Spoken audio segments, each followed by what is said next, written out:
All right. Can you guys hear me in the chat? Can you guys hear me? Let me know. I'm just gonna be random. Put a carrot in the chat if you guys can hear me. Because why not? I'm a bunny. Screw it.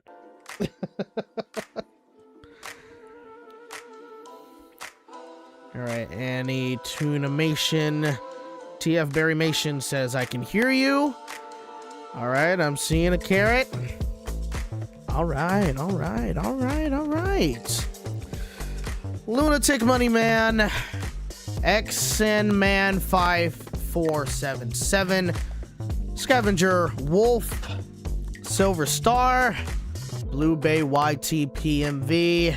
Lunatic. I already said Lunatic Money Man, but I think I said Gold. No, I didn't say Gold Star. Gold Star. Let's see. Hold on. It's about to end. Yeah. There we go. All right, let's switch up. Start doing the background music. Okay, that's a little bit too high, but you know what? I'm not going to change it. That's fine. Let me know if the levels of the audio is good.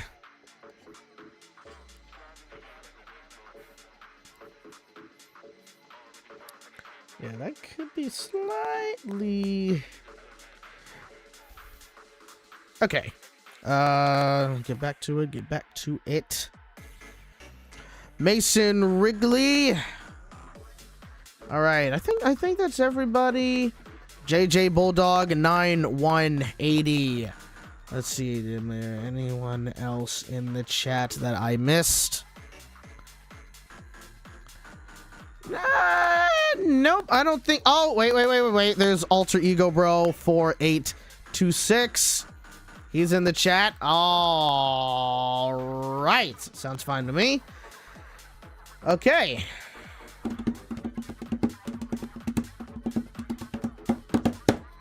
All right, let's go ahead and get this started. I think I'll turn it down just slightly a bit more. And hold on for a quick second, just checking my own audios on my own end.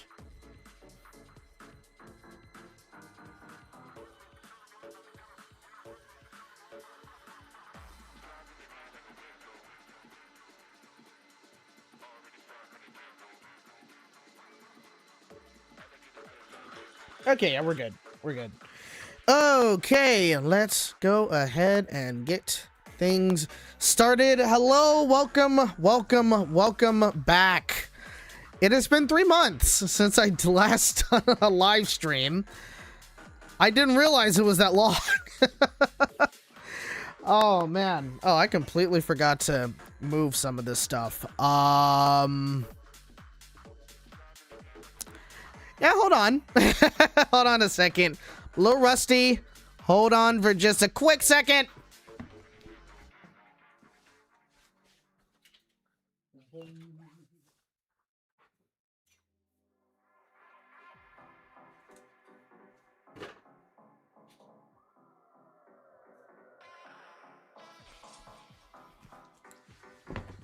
Okay, that's much better. Okay. Yeah, if you guys were wondering why I even had a blue screen in the back and why I had like a music stand, it's because I've been doing a lot of self-tape auditions recently, and so that's kind of some of the things I need. A blue screen behind me while I'm filming, and a music stand so I can at least have my phone near me, so when me and Alex are on the phone and we're reading through the lines and everything, everything ready to go for the audition. So yeah.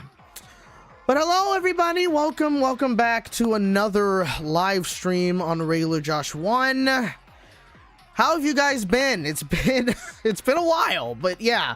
Let me know how it's been for you guys. It's been interesting for me. Mainly because I've been well, first of all, it's been like hot the past 2-3 weeks. which is crazy because we're just getting into spring and usually we don't get a heat wave like this. It's cooled down like the past week or so, thankfully, but when it came to like the 2 weeks before, my goodness, it was just ridiculous. Oh, I hated that heat, but I'm glad it's been cooling down. Oh, whoops, hold on a second. Just trying to get this untangled. Oh, there we go. Yeah. But it's been kind of crazy a little bit, but I've been able to handle it. Sugarman, I guess. Hello, welcome.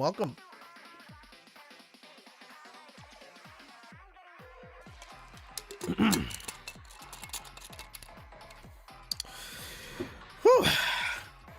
Yeah, been trying to keep cool, of course, and you know, you guys have been seeing me posting about my vlog. Still been doing Disney. I can't even say I've been taking a break. It's more so I've been going a little bit less than I usually have, or at least it feels like I've been going a little less. And that's mainly because, you know, gas prices have been going up.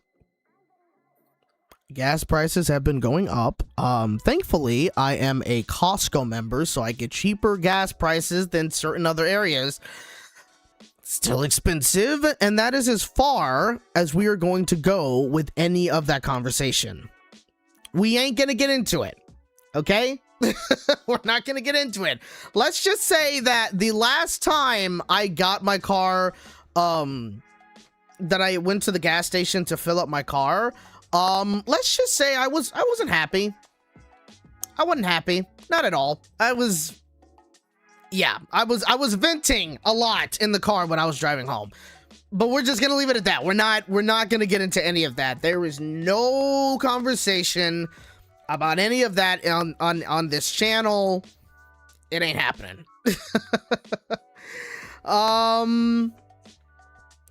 Yeah, those gas prices are going up. Yep, and it's just gonna continue going up. And once again, we're just gonna leave it at that. Okay? We are not going any further. We are not. No, I'm not getting into that conversation. Yeah. Is there anything else? Not really. Oh, well. I've never been to a Costco, but I've been to Sam Clubs. I've never been to Sam Clubs before because I don't have a membership to Sam Clubs. So, that may be, I mean, I have Costco, so I don't think I would need a membership for both. So I'm good with my Costco membership. I love Costco. I literally went to Costco yesterday to get some stuff for like lunch and dinner, you know, so I can like at least make some more food, because I have been eating out a bit too much recently, the past 2 weeks. And that's mainly because when it was very hot, like I had like very low energy when it came to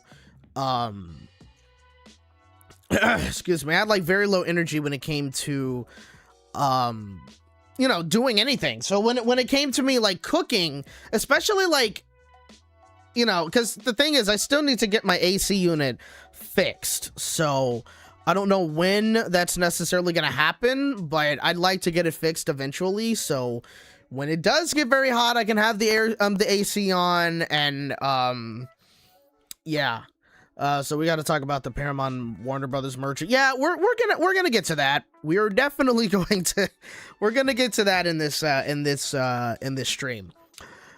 But yeah, like when I have like little to no energy to cook, because, you know, obviously when you're cooking, like it takes energy to do stuff, you know? So for me, it's like, yeah, I don't feel like it. I'm gonna just order something, and then I'll go ahead and cook something one day, and then the next day I'm like, no, I'm just gonna order because I'm a little lazy right now. So that's why, you know, for me, like I had to go to Costco and get some more stuff. So at the very least, I could, you know, just go back to making some stuff and not, I don't know, not spend too much money. I'm trying to pull back, especially because I need to afford gas. Yeah, insane. Yeah, anything else in particular that I want to mention in terms of what's been going on? Well, so you guys I think some of you guys are probably aware, that I am in a show called Maggie's Market, which is a preschool series on a streaming service called Yippee TV. I think I've mentioned it plenty of times on this channel, well, at least in these streams, so you'd know that I'm a part of that. Things have been interesting when it comes to season 5, because the place that we usually film at, which is down in like around Tustin area, like that studio is closing, and because of that we can't film there anymore. So now we are moving filming, which is only for 1 week, but we're moving filming down to Dallas in Texas. So the thing is, we don't know when we're going to be filming this, because we were supposed to film season 5 of this show in honestly, like, well, today's the 29th, so it would have been it would have been next Wednesday. Next Wednesday would have been the first day that we would have started filming for the show. But now we don't know when we're gonna film the show, because we're trying to figure out, like, with the studio situation down in Dallas, because the parent company of Yippee TV owns a studio down in Dallas, and they owned the studio that we were filming at, obviously in Tustin, and they're shutting that down, and so now the only one that they have is in Dallas. But we're not sure when we're gonna film, because I haven't heard anything back from my director / creator of the show yet. I mean, we've had the table read, and we were supposed to do a vocal recording session.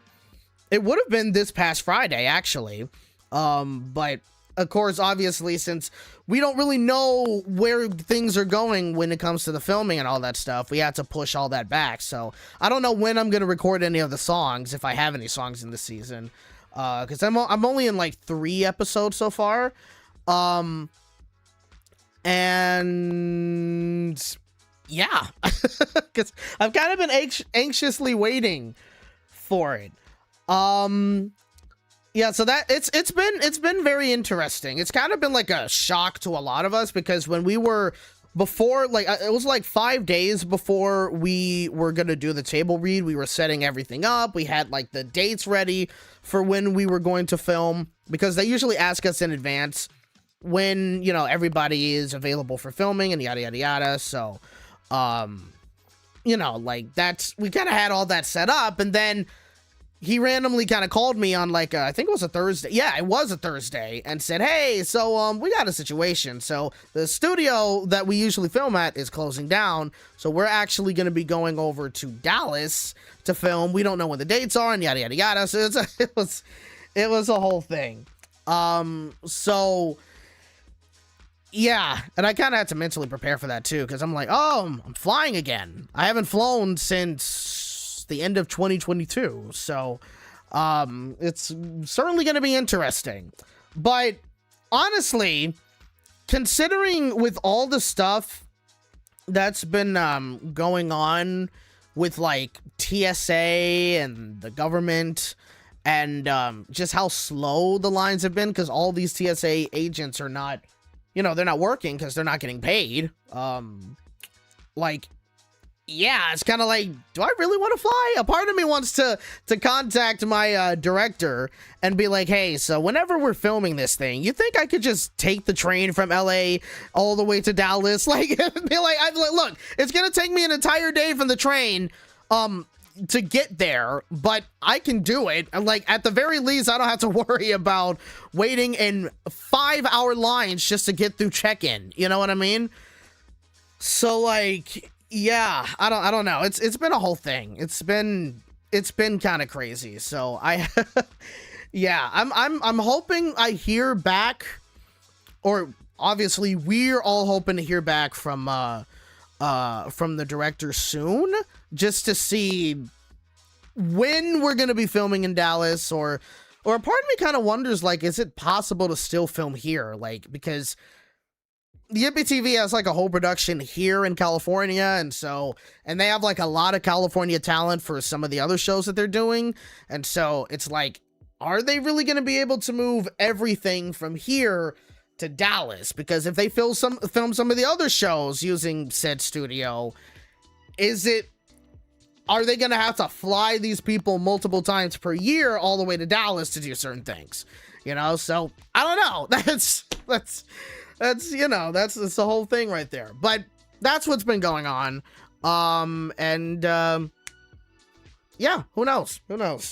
But it has been kind of crazy. So that's why, yeah.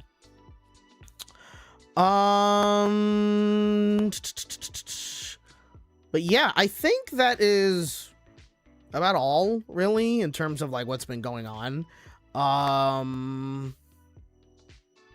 Yeah. So I think we can start talking a bit about the Warner Brothers and Paramount merger that supposedly is going to be happening. Virginia Lake, hello, welcome into the stream. I hope you are going well on Maggie's Market to be done here on filming. Excuse me.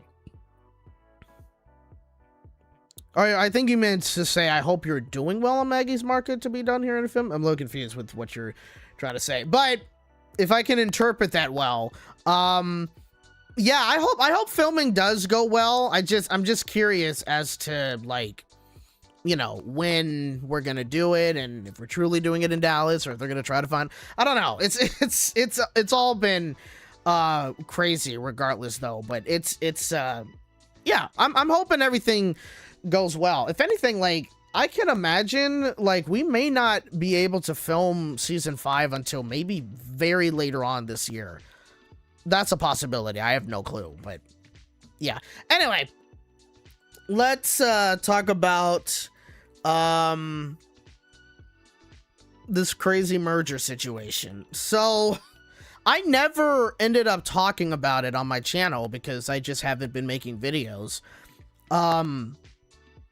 But yeah, this whole thing with Paramount and Warner Brothers and Netflix, it was literally insane. It's just the fact that we have had an agreement like earlier on in 2025 last year, right? And Warner Brothers said, okay, wait, was it? Yeah, I think it was earlier. Not too early in 2025. I forgot when it actually happened, but we had an agreement between Netflix and Warner Brothers, and they were gonna merge, and they were already in talks and all that stuff. And, you know, like, it was kind of a mixed reaction. Some people were like, oh, this is gonna be great. Okay, awesome, cool, whatever. And then there was also other people who were like, well, this is going to ruin the industry because now movie theaters are dead because Netflix, their priority is putting things on streaming and not in the movie theaters, and yada, yada, yada. It was a whole thing.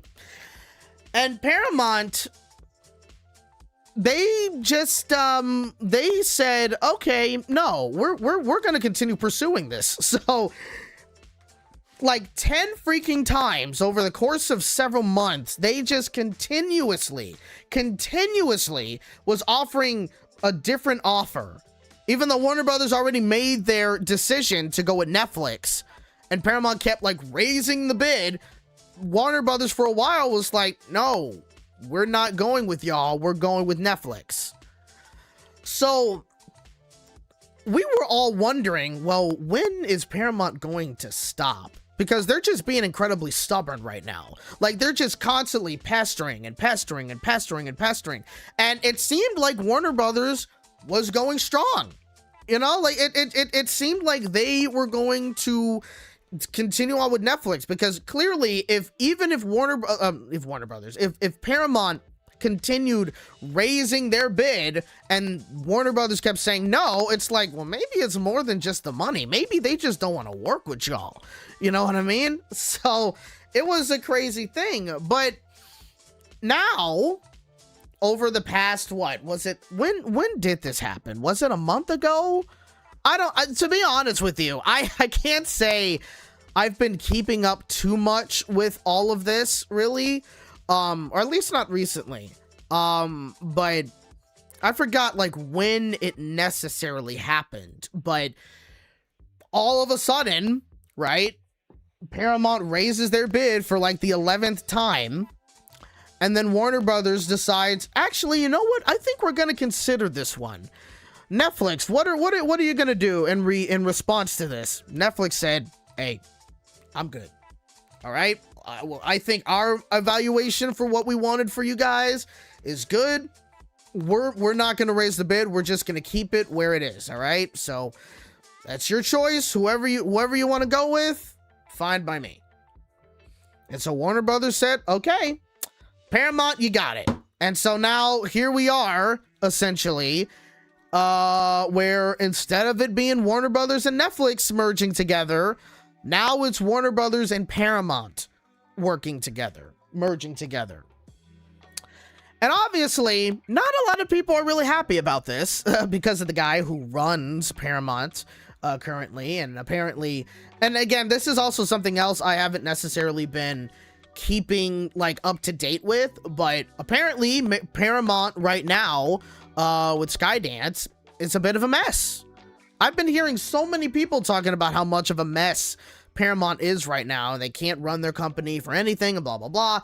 And again, I haven't really been all that deep into this conversation or into this like discussion from people, and I haven't really been paying too much attention to, truth be told. I'm gonna be honest, I've been a little bit more in depth with like the theme park side of news, where instead of me talking about like Hollywood and television news or movies or whatever, like most of my focus recently has been on theme parks, because I mean, you know, I go to Disneyland like practically almost every week. I mean, going to Knott's Berry Farm a couple of times, and Universal Studios around here too have been, you know, I've only gone once so far, but I'd like to go back again this year. I want to be a pass holder, but that's kind of been like my main focus really, because I love theme parks way more than Hollywood, to be honest. But either way, that's the thing. I've been more versed in that instead of like all of this stuff. And so when it came to you know, like the news with Paramount and Warner Brothers, like I've been keeping like somewhat of an eye on it, but not too close, I guess. Ellison is nothing but a messy CEO. Yeah, seems like it, definitely. I heard Bob Iger recently left Disney. Yes, Bob Iger is no longer CEO of Disney. Now we have Josh D'Amaro, who was the Disney Parks and Experiences head chair of the board. Now he is the new CEO. And that's exciting. That's very exciting. A lot of people like him. And so I'm hoping that he does Disney right. You know what I mean? Like I'm truly hoping like he brings, to be cheesy, I hope he brings the magic back to Disney. And in a way that Bob Iger was able to do in his early tenure, but in his later years was kind of lacking on, you know what I mean? So hopefully, Josh D'Amaro is able to keep up the good work. So who knows? Hold on a second.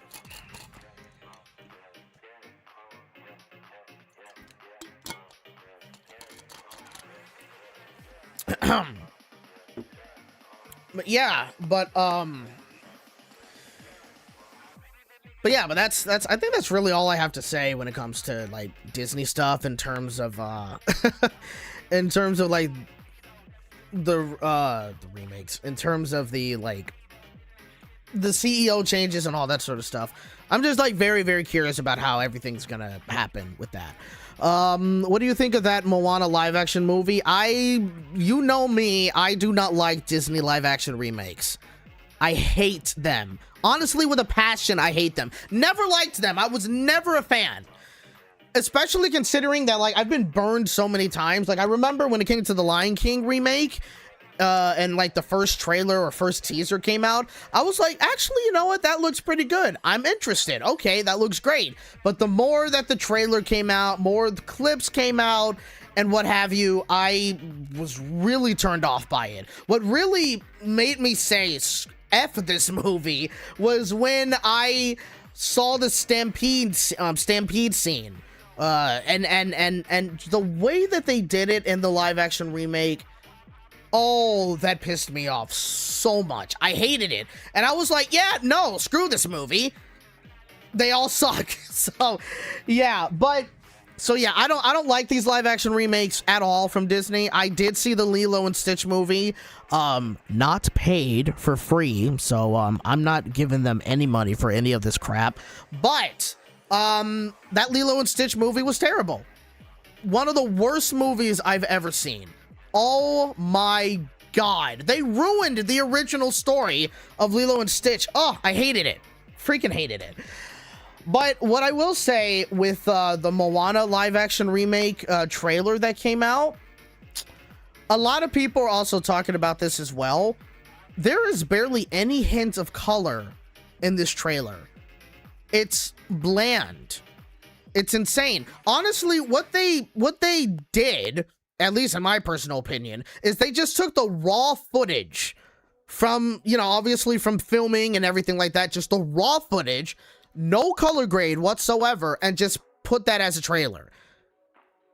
That's what it is.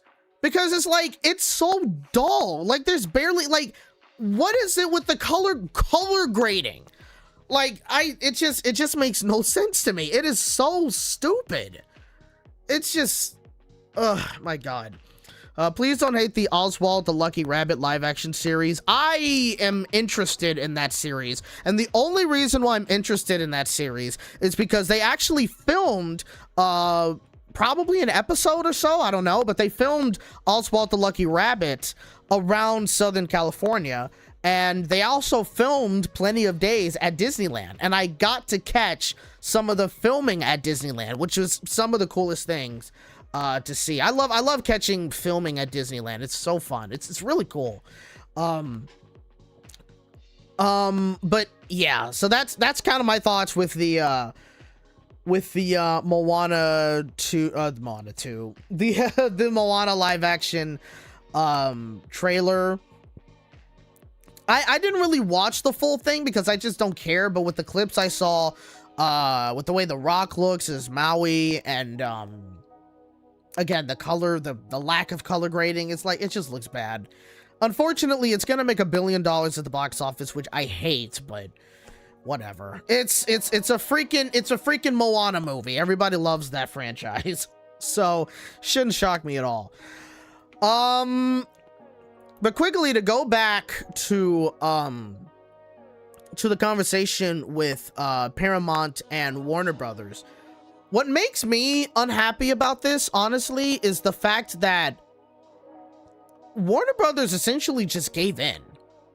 You know what I mean? Like, Paramount just constantly was bombarding them with new offers, and they're like, no, you guys didn't accept this one. Okay, we're gonna come up with another one. Oh, we're gonna come up with another one. And it's like, all of us were like, at some point, you guys have to give up. No means no. They're saying no to you until they didn't. And it's like, awesome, cool, great, nice. So you guys have no balls, and you essentially just gave in.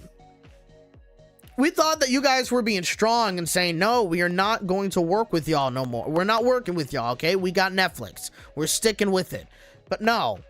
And the crazy part is, here's the crazy part about this, all right? In fact, I don't think I'm going to be able to pull it up on the screen. That's not necessarily what I'm going to do. But I just want to pull something up. Okay. Netflix market value. I think that's what I'm trying to look at.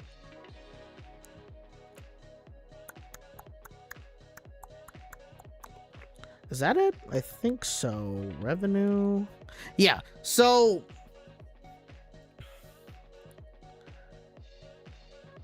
I think that's it. Basically, the reason why I'm even bringing this up is because a market cap. That, I think that's what I was looking for. Market cap. Yeah. So Netflix as a company as a whole, their market cap is $394.48 billion. So that's how much Netflix is worth as a company. So think about that. That was, I just exited out again. What was the number? It was over 300, yeah, 394. So almost $400 billion. That's their market cap, right? So, and Warner Brothers Discovery is right here. What's their market cap? Their market cap is $67.13 billion. So essentially that's what they're worth. All right. Let's take a look at Paramount. Paramount stock. First of all, Paramount's market per share or whatever is only $8.79. And here's their market cap. $9.7 billion. $9.7 billion. So let's clear the air here, okay? Netflix as a company is worth supposedly almost $400 billion, which is insane. That is freaking nuts that they are worth about roughly $400 billion. That's crazy to even conceptualize right there. Warner Brothers Discovery, $67 billion, roughly about $67 billion. I think that's what I said earlier. Let me double check if that was what it was. Yeah, $67.1 billion. And Paramount, a measly, I know that's going to be crazy to say measly though, but compared to them, a measly $9.7 billion. That's it. And you know what? Why not? Let's throw the other ones in the market for God's sake. Comcast, which is Universal, they are $101.9 billion market cap. So that's how much they're worth. And again, I could be wrong about how I'm evaluating this stuff. I'm not an expert on stocks and everything, but I'm assuming when it comes to market cap, that's how much the company's worth. And Disney is $163.7 billion. So less than Netflix, which is nuts. So what's crazy about this is that Warner Brothers Discovery really said, we're going to go with the company that is only worth $9 billion. That's essentially what they said. They could have gone with Netflix, that's worth $400 billion at this point. But they went with Paramount, which is a $9.7 billion company.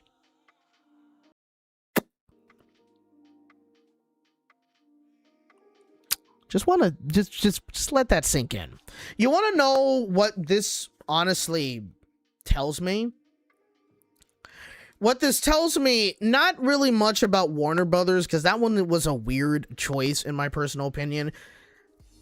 But what this tells me is that Paramount actually, technically, I think, needed the merger more than anyone else. That's why they've been pestering Warner Brothers for months about a new offer and hey, we're a better offer, we're a better option, take us, pick us, guys, pick us, we're raising our bid.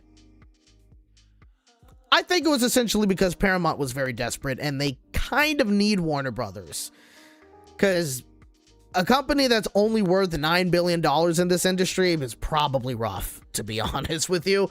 But yeah, like that's essentially, I think, what it is. But the crazy part is, from what I remember hearing from someone, is that Paramount technically can't even afford the bid that they're putting up for Warner Brothers. especially considering they've lost millions, if not billions. I think it was millions of dollars. They lost millions of dollars the last quarter, I think. So like it's rough, bro. It's rough. So it's gonna be nuts. Like, exactly, they can't afford Warner Brothers at all. Right.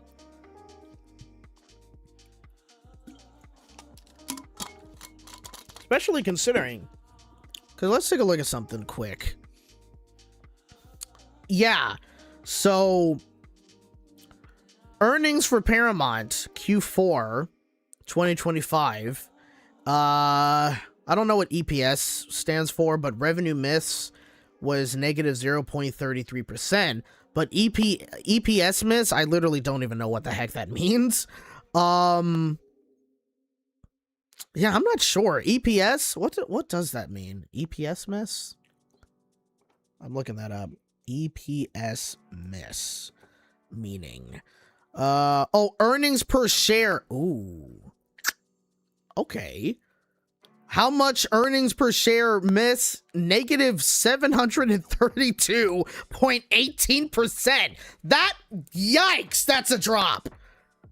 That is a drop. Ooh. How the hell are they even, like, affording this? That's crazy. So, quarterly financials for 2025 Q4 for Paramount is $8.15 billion. For Warner Brothers, it's $9 billion. Netflix quarterly earnings is $12 billion. Again, I think I think it's very clear that they made the right choice going with Paramount. Clearly, yeah. Good Lord. And geez, Disney's quarterly earnings. I mean, well, they have their quarterly earnings call for 2026 Q1. And already that's $25.98 billion. I know Disney wasn't in this fight at all. But I'm just comparing at this point. But yeah. That's just not good. And I think I remember like looking up, hearing somewhere that the merger between like Warner Brothers and Paramount, if it were to go through, they would be like billions of dollars in debt, I think. Let me look that up.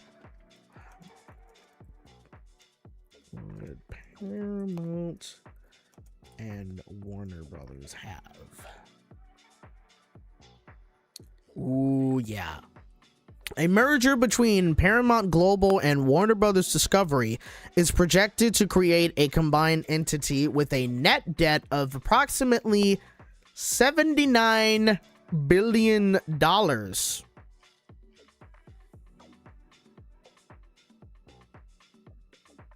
$79 billion if they merge together.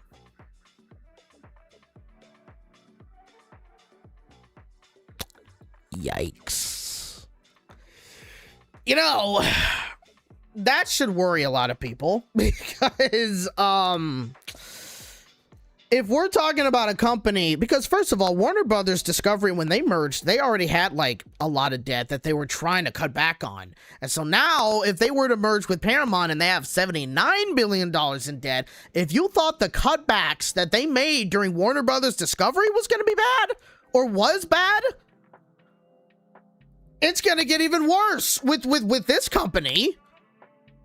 Good Lord.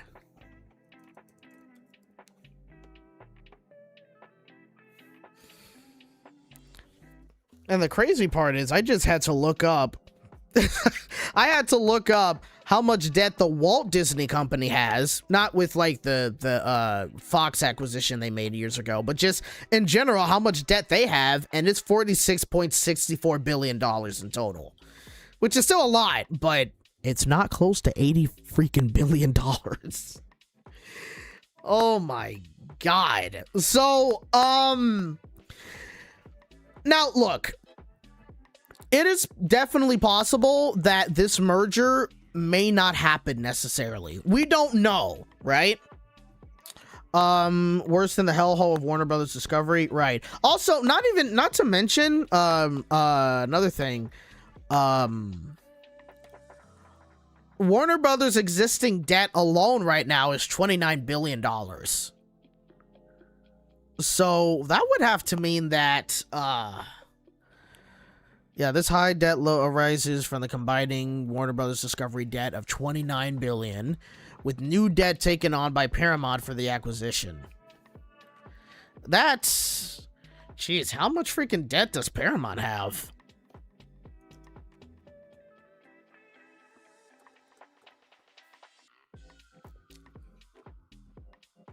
No, that's the merger. I'm just trying to look for...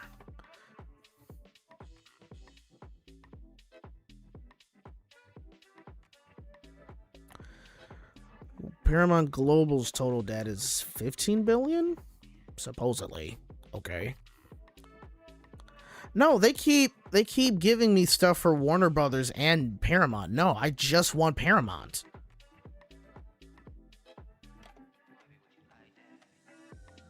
I don't know. Either way, it's gonna be messy. But there are certain, like, there's some people who are definitely trying to look into this merger.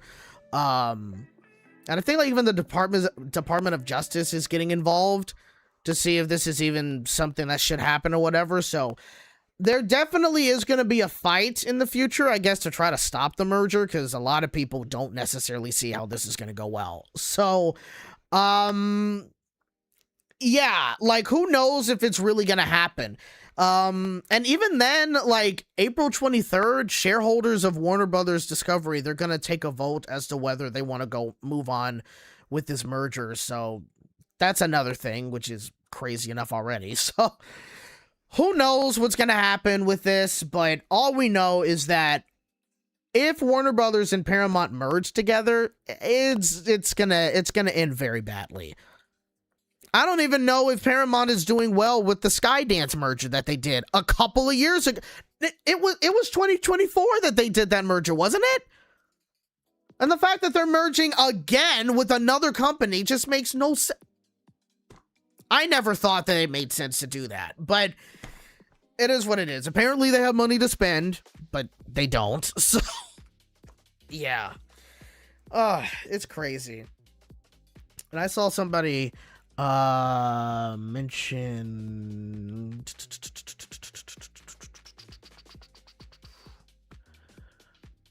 Warner Brother owning Universal owning Warner Brothers Discovery would have made more sense. Yeah, probably. I mean, especially considering that, like, I mean, even though I don't think that necessarily matters, but Warner Brothers and Universal Studios are, like, literally within a couple of miles away from each other. Like, I'm literally serious. Like, or at least part of Warner Brothers, or not Warner Brothers, part of Universal's lot is, like, very, very close to Warner Brothers' line. And I would know because I think it was a month ago when I went to the zoo, to the LA Zoo. They had me kind of drive a bit by Universal Studios, and, like, not necessarily the theme park, but the actual studio, the working studio, which is in the same location anyway, so you know what I mean. But when I was driving, also, like, not even that far away, there was Warner Brothers lot. So, like, they're very close to each other. Again, I don't think that really necessarily makes a difference, but it would have been interesting, you know? But yeah, but it's I don't know. It's just crazy. I don't know necessarily, like, if you know, I don't know if Warner Brothers would have been technically better under Universal, but all I do know is that if you were to have had a Warner Brothers and Universal merger, I don't know necessarily how things would be in terms of the movie industry on that point, but what I do know is that Universal Studios, the theme park, well, you know, things would get interesting. Like, you never, I mean, we already have, like, a couple of Warner Brothers, like, properties in Universal, like Harry Potter. I mean, actually, that might be the only one. Or is it? I don't know. The one that I at least know of is Harry Potter at Universal Studios. Other than that, I don't fully know if there's any others. But still, still, like, that would be it would be interesting in terms of like how theme parks would, or how their theme parks would be, you know.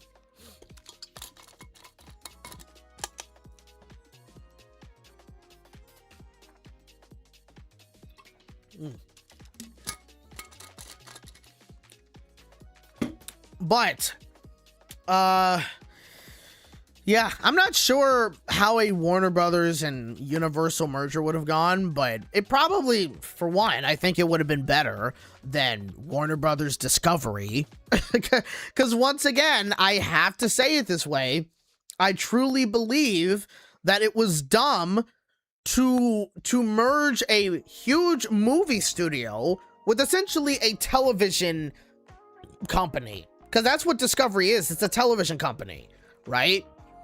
Especially, and not just even that, but it's mainly set in like reality TV shows and documentaries and stuff like that.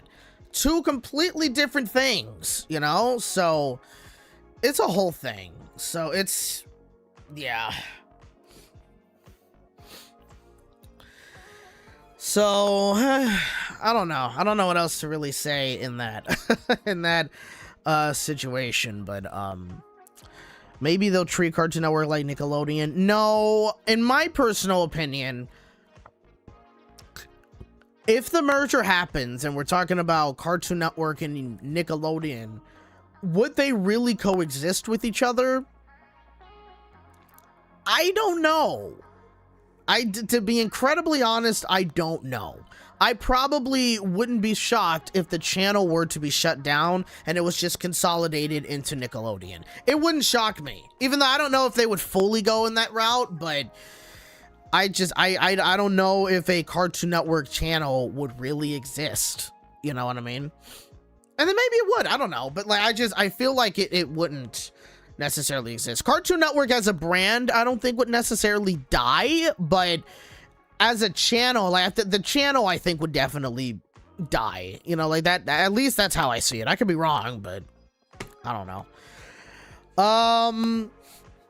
Speaking of Cartoon Network, interestingly enough, and I'm surprised no one has mentioned it in the well, at least I haven't seen it in the chat, but at the same time, I didn't really have chat on the screen for for a while when I was looking up some of this stuff. We are getting Regular Show The Lost Tapes May 11th on Cartoon Network, which was a surprise to me. I thought it was gonna just go straight to streaming like Hulu or something, because that's what happened to Amazing World of Gumball. Amazing World of Gumball, or the Weird World of Gumball. I don't know, but that show, the wonderful weird. I literally shows you what I know about this newer series. But that didn't go to Cartoon Network at all. It went to Hulu. It went to Cartoon Network in other countries, but when it came to Cartoon Network here in the US, it did not touch that channel. It went straight to Hulu. So I was thinking, well, Regular Show is most likely going to go to Hulu as well, and probably the same with Adventure Time. What was Side Quests? Adventure Time Side Quests. It wouldn't shock me if that were to go straight to Hulu, but surprisingly, it is going to Cartoon Network at a very strange time, though. It's going to Cartoon Network May 11th, which I think is a May 11th is a Monday. Yeah, that's what I thought. It's a Monday. It's a Monday, and it's airing at 9 o'clock when kids are at school. Now, granted, Regular Show is, I would say, mainly for the older genre in terms of like kids and teens and adults and stuff like that. So maybe that's why they're doing it. I don't know, but like, I still think premiering new episodes of a new show at 9 o'clock in the morning is just weird. Like, it's specifically on a weekday. Like, Saturdays at 9 o'clock, whatever, fine. But on a weekday, I think it should be afterwards. You know, at least in my personal opinion, I think it should be. Says, yeah, regular show, Lost Tapes might be on at 4:30. I don't think it will be in the morning. I saw somewhere that it was going to be at 9 o'clock, so I don't know. Maybe it is going to be at a different time slot. Who knows? The Cartoon Network needs the 5 p.m. hour back. Yeah, they've been needing that for a long time, but I don't think it's ever going to happen. I honestly, when it comes to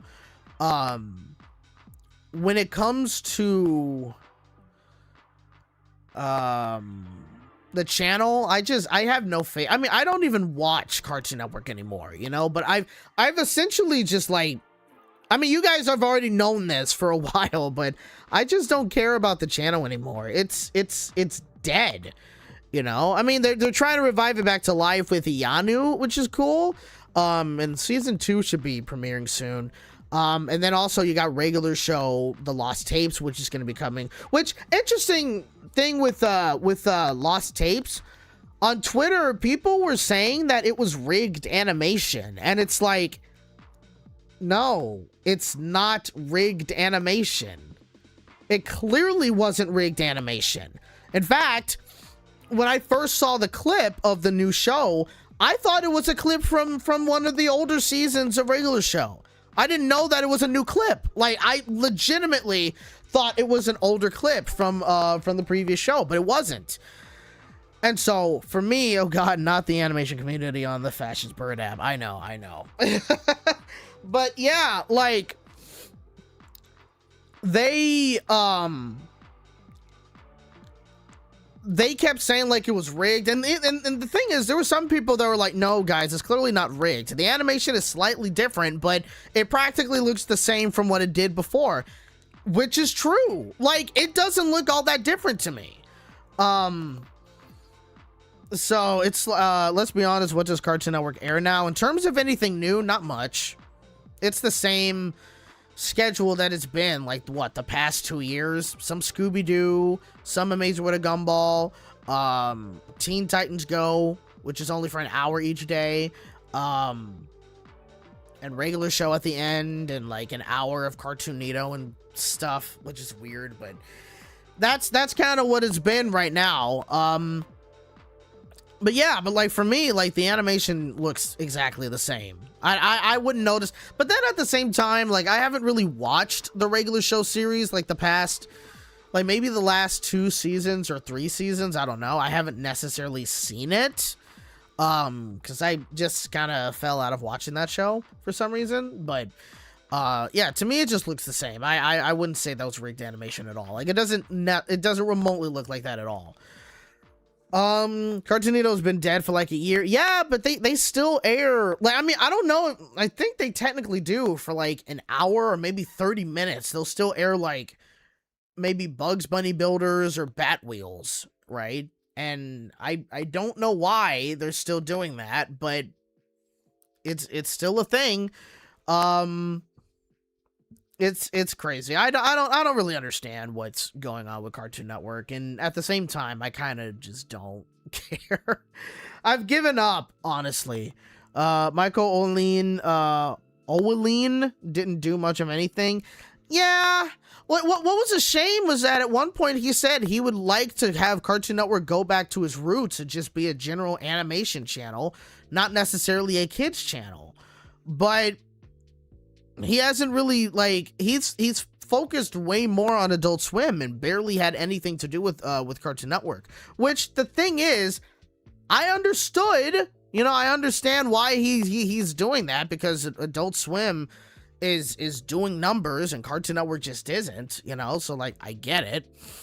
But I don't know, you could have at least tried, you know, like Tom Ashkine was gonna do a lot to try to get Cartoon Network back on the map, but we all know how that turned out. He was essentially let go before many of the stuff that he had planned for the channel was able to even take into effect, and Warner Brothers Discovery has been destroying the channel ever since. And so it's been a whole thing. Yeah.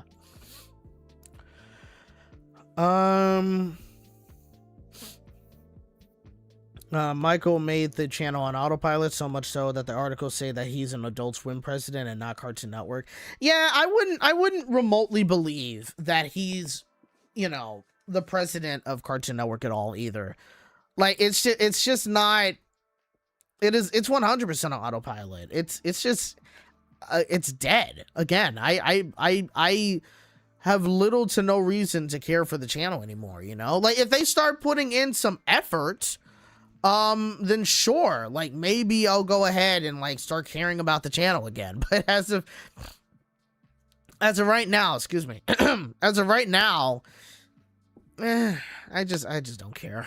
That's where I'm at. Yeah. How'd you feel about Cartoon Network shows coming to Tubi? Yeah, honestly, I completely forgot that that they did that. Yeah, it was interesting that they were putting like a lot of their shows on Tubi. I mean, it's a good thing. Tubi's free. I mean, you got to watch it with ads, of course, to be able to access some of that, though. But people don't mind. But yeah, like, I think it's a good thing, especially since we can't really see a lot of their shows elsewhere.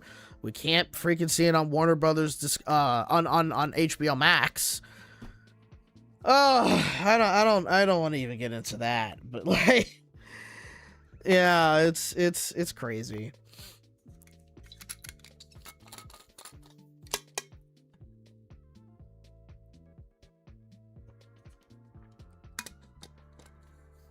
I wish Stuart Snyder was president of Cartoon Network again. Honestly, I never thought I would have ever heard anybody say those words. And the reason why is because, like, for a while, I think around, like, 2010 when that was going on, people hated Stuart Snyder. They did not like this guy. And it was mainly because of seeing reels. They didn't like the fact that he was bringing live action shows to Cartoon Network, which for me, I never really cared for that, honestly. Like, I didn't find it to be that much of a big deal, especially since most of the shows on Cartoon Network were still animated. So that didn't really bother me. But yeah, like, people at that point, they hated this guy. I think that if you were to have, like, spoken to anyone back then, they would have told you he was the worst president ever. You know? I don't know if people would say that now, necessarily, when it came to Stuart Snyder. I think a lot of people, like, just really don't like Christina Miller.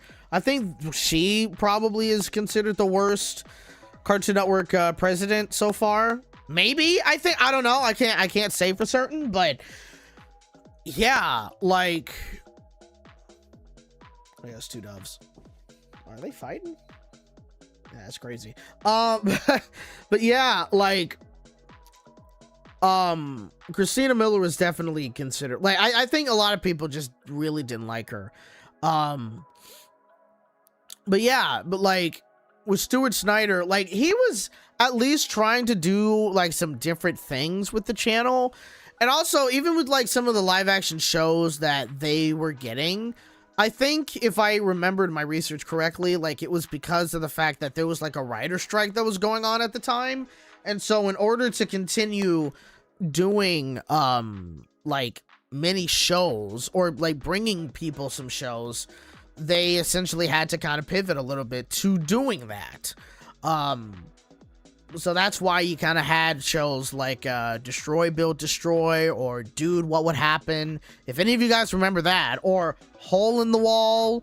And they had some other, didn't they have another? Oh man, there was one show that was Cartoon Network, right? I think there was one show where you essentially were on like a roller coaster, and Knott's Berry Farm, by the way. You were at like a roller coaster. You were on a roller coaster and you had to answer like some quiz questions. I think that was a Cartoon Network show for a bit. And then Bobby Says, I think that's what it was called. I remember, there's some that I remembered. Brain Rush was Nickelodeon. I remember that show. That was one of my favorite game shows when I was a kid. But yeah, like, that was why you had those type of shows, or partially why you had those type of shows on Cartoon Network at the time, because of the writer's strike, and they kind of had to pivot. But yeah, so I had to blank out just a little bit. But yeah, I think that was kind of partially why, but people, again, they hated him because of that. And it was crazy because I would see so many people say, hey, it's Cartoon Network, not Live Action Network. And it's like, I always thought that criticism was dumb. It was like, duh, it's not Live Action Network. A majority of the shows on Cartoon Networks are still cartoons. So it technically still counts. That's why they had a block called See in Real. Because, yeah, it was, oh, man. But again, that was back in the day. That was back in the day. But yeah, like, honestly, I never thought Stuart Snyder was really that bad, because at the end of the day, he brought us some really good shows.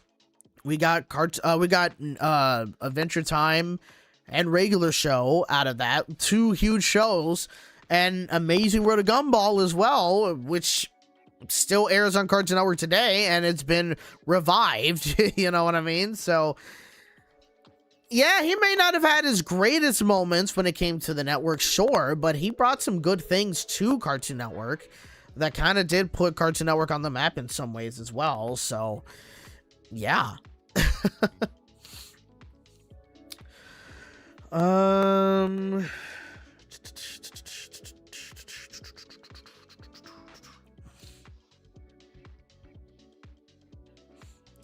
And then you had, oh, I forgot about that. That's right, the Hall of Game Awards. Yeah, they were doing the Hall of Game Awards for like, what was it, 4 years? 4, maybe 5 years, I think. Yeah, because they had, no, I think it was just 4 years they did the Hall of Game Awards, because they had Tony Hawk the first year, and I think for 2 years they did Shaq and Nick Cannon, I think. And the fourth year, I forgot who else they got. But yeah, I completely forgot about the Hall of Game Awards. That's right. Now, that obviously was not when Seeing Real was a thing anymore, but they were still doing but either way, Hall of Game was a thing. I never really hated the Hall of Game Awards. Like, I felt it was okay for what it was. I do remember, however, though, Nickelodeon decided, like, I think the year after the Hall of Game Awards stopped, they ended up doing their own version of a sports award. So they had the Kids' Choice Awards, and then they had Kids' Choice Sports. And in my personal opinion, I think Kids' Choice Sports was way worse than what Hall of Game Awards was. So yeah, like, it was just a mess. I did not like that. I just thought Hall of Game Awards was just a better show. But that was just my personal opinion. But yeah. But you know, honestly, I gotta say this, like, even with these interesting times of Cartoon Network when it came to like the live action shows and the sports awards and stuff like that, or even the other like serialized live action shows they had, like Level Up, if anyone remembers that, Tower Prep and Unnatural History, which interestingly enough, with Tower Prep and Unnatural History, with those 2 shows, the only reason why Cartoon Network took those off the air was because it was actually attracting more of a female audience, and at the time Cartoon Network wanted a male audience, not really a female audience. So because it was attracting the wrong audience, they shut those 2 down, which was weird because it's like I saw a little bit of Tower Prep like recently on, well, not recently, but like within the past 5 years on YouTube, and Tower Prep seemed like it was a good show. You know, it seemed like it had like some good acting in it, some good cinematography, good storytelling. You know, it seemed like it could have been something big, but they said, nah, we don't want that because boys are not watching it, girls are watching it, and we don't want that, you know? Which was dumb, but that was just Cartoon. That was them at the time, you know? They wanted, yeah, so crazy. Oh, and Incredible Crew. I also remembered Incredible Crew. Damn, we're really going back. we're thinking about all these shows. That was Incredible Crew was certainly an interesting sketch comedy show. I think certain sketches definitely worked in my personal opinion, but others were kind of strange. So, yeah, but the point that I'm mentioning with those shows, right? Even though that may have been like an interesting, strange time for Cartoon Network, at least it was interesting. At least something was happening, you know? Whereas now it's just nothing's happening right now, you know? Like, you can barely get a new show to air on Cartoon Network anymore. So it's yeah, I wish we could go back to those days, man. Also, the branding as well. Let's talk about the branding for a sec. When they had Check It, you know, that was one of my favorite brandings that I think Cartoon Network has done in recent years, especially considering that what they were doing was kind of integrating the original Cartoon Network logo. Obviously a little bit more modernized slightly, but they were integrating the original Cartoon Network logo into the branding in some ways, like heavily leaning into the like checkerboard pattern styles and stuff like that. I really liked that. And also with Check It, what I loved was their music. Like it had great music with it as well. Like I still sometimes, like, I'll still listen to a little bit of the soundtrack, and I love it. It sounds great. Cartoon Network would have a lot of great branding, and I think the last great branding they had was Redraw Your World, which didn't even last a year, which I still do not understand. Like, that was a great branding in my personal opinion. I loved it. It was creative. It was certainly different, you know, and it made the channel feel a bit more alive, right? And now we've been stuck with Pastel, which is what we branded it as. We've been stuck with the Pastel branding for like the past 3 years. And it's just, there's nothing interesting about it. It's so tiring, you know? Like, at least when Nickelodeon does a branding and they've stuck with it for like maybe 2 to 3 years, like say the current branding that they have right now, it's still interesting to look at. You know, the bumpers are cool and all that stuff. Same with Disney Channel, right?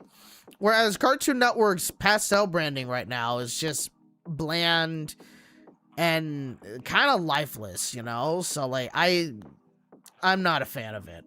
like at first when it happened, I was like, oh, okay, this is different. Okay, it's kind of cool. Still bummed out. Oh, I was still bummed out about the fact that Redraw Your World just didn't exist anymore, but I was like, okay, something new. But it got old very quickly. Very quickly. So yeah. Pastel was kind of bland, but yeah, I miss Redraw Your World. Yeah, Redraw Your World was a very cool branding. Especially when you had like those idents where it was kind of a checkerboard, but you had like characters on it, and you would have like these cool, interesting like animations starring like Craig of the Creek or Wee Baby Bears or even Ben 10 at one time. Like those were cool, right? But now it's just split screen of characters interacting with each other just from clips of the show. And again, they've been doing that for the past 3 years. Especially, what's even more kind of frustrating about that is that some of those shows and the bumpers don't even air at all on Cartoon Network anymore. Like Lamput, for example. You'll still see Lamput in the branding for Cartoon Network, but they don't air that anymore, which sucks because I thought Lamput was a good cartoon. It was funny and creative. I don't even know if they make more of those shorts at all, but those were fun, you know? So yeah, so it's a whole thing. The 2010s was Cartoon Network Renaissance era. Yeah, I think so. Dimension was their weakest one.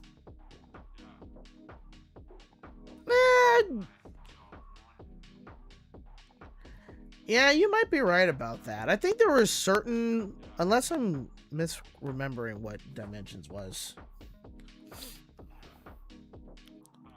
Let me see.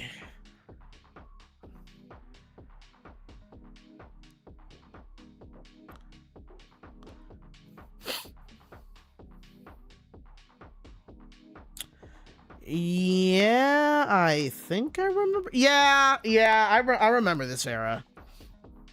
I remember this era. For what it was certainly interesting. Well, I think there were certain interesting things that they had about it, but I think there were other things where like it was a little bland, but it was kind of cool, but it was kind of like, I don't know. Yeah. But yeah, I think that's all I have to say about the Cartoon Network stuff. Yeah, I do wish honestly that Cartoon Network could be in a much better shape today than it is now. But again, Warner Brothers Discovery, just the company of destruction, and it's going to be even worse when it comes to Paramount. Like, if you remotely think that Paramount is going to revive Cartoon Network, you're sorely mistaken. No one talks about Apple and Onion, Mau Mau, OKKO, and Victor and Valentino. No, not really. I mean, I will say I don't think many people talk about Victor and Valentino, but I still see people talking about OKKO now and then. I will say the steam on Mau Mau has gone down a little bit, and it's such a shame that, I mean, I was literally thinking about this, I think like yesterday. It's a shame that Mau Mau, you know, like just what happened with it. Like, it really sucks because it got renewed for a second season. We were going to get a second season, and it just never materialized. They were working on it and everything, and it just never aired. And so it's a shame that we're never going to see that, you know? And Mau Mau was a good show, but they just said screw it, bye. Ugh. Sometimes I think like Warner Brothers is just very stupid. You know, like it just makes no sense to me. Yeah, it's just sad that Mau Mau is kind of done for. Yeah. At least there's cartoon, so that's one silver lining for the channel. I mean, I would certainly hope so. Because even though like we have like the cartoons and stuff like that, and one of the purposes for cartoons is to also technically be a pilot series. So who knows what's going to come from that, but at the same time, we do also kind of have to realize that at the end of the day, this is just a shorts program, right? And it could very well just end there, where it's just a shorts program. Any of these probably won't be turned into or it's a possibility that some of these will not be turned into series, which would suck if that's the case. I would love for it to be a series, or I would love for some of these to be a series, like A for Angel. I would like to see that as a series. I think that would be a very interesting concept. What else? The harmonica one, I forgot what that was called. The short where it was like a grandpa and his granddaughter playing a harmonica, or a melodica. Yeah. And that could be like that. I don't think that would be a series necessarily, but I think it would be a series of shorts, and I would love to see that. That would be cool. And thinking about it, those were, and there was the third one. That one probably could be a series, but I don't think I would really care for it. I haven't really seen any of the other cartoons shorts. I think there was one, because they haven't posted in like what, a week, or did they post one recently? Cartoons.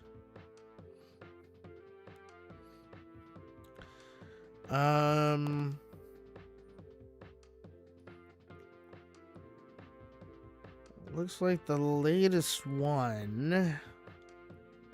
Now I can't even find that one. What was the latest cartoons thing that they did?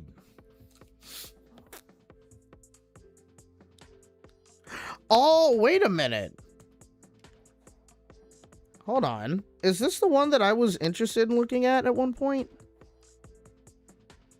Yeah, I didn't know they posted this one. Fruit stand and the end of the world.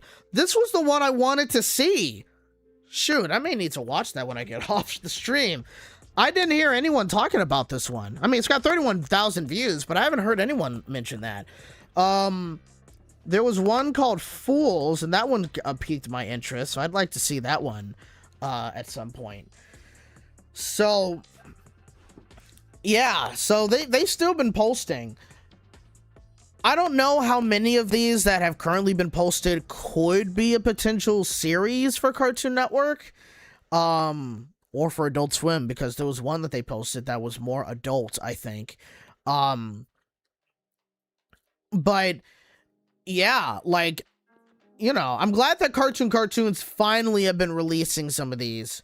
I mean, then they have like quite a bit, I think, probably to still release, and maybe not, I don't know. But I would love for it to mean, do I have any more water? No, I gotta give me some more. I would love for it to mean that we're gonna get more of a series or more shows potentially coming to Cartoon Network in the future. But I don't know. And especially, again, if we're talking about Warner Brothers and Paramount fully merging and the deal becomes finalized and approved by the government and all that stuff, then there's a fat chance that that's happening. There's no way that that any of those are gonna be turned into a series. You would have to kiss Cartoon Network goodbye at that point, you know? Yeah, so that's the unfortunate truth, you know?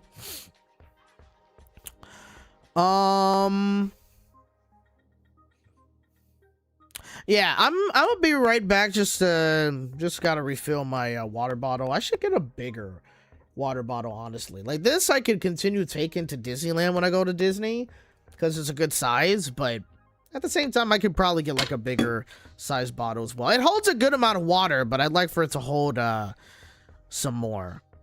So yeah, I will be right back, and we will continue our conversation in a little bit. So stay tuned.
All right.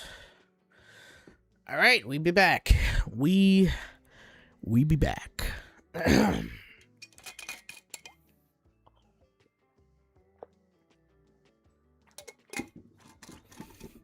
Whew, that's better. That's had to give me some ice cold water because it is slightly warm up here, but not too much.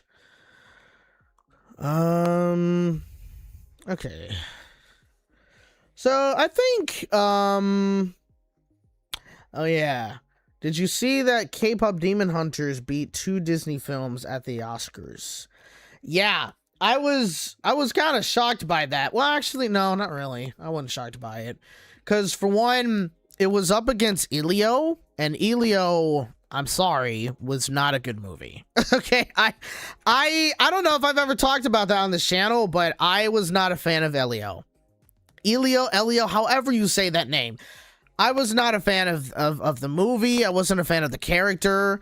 It just wasn't good to me. I can't say it was terrible, but I just wasn't a fan of the movie. Now when it comes to Zootopia, I think we've talked about Zootopia. Like I loved Zootopia too. That was a great film. But I wasn't really shocked that K-pop Demon Hunters ended up beating it. I was hoping that Zootopia 2 would win it, but I had a feeling that K-pop Demon Hunters was gonna take it because so many people love K-pop Demon Hunters.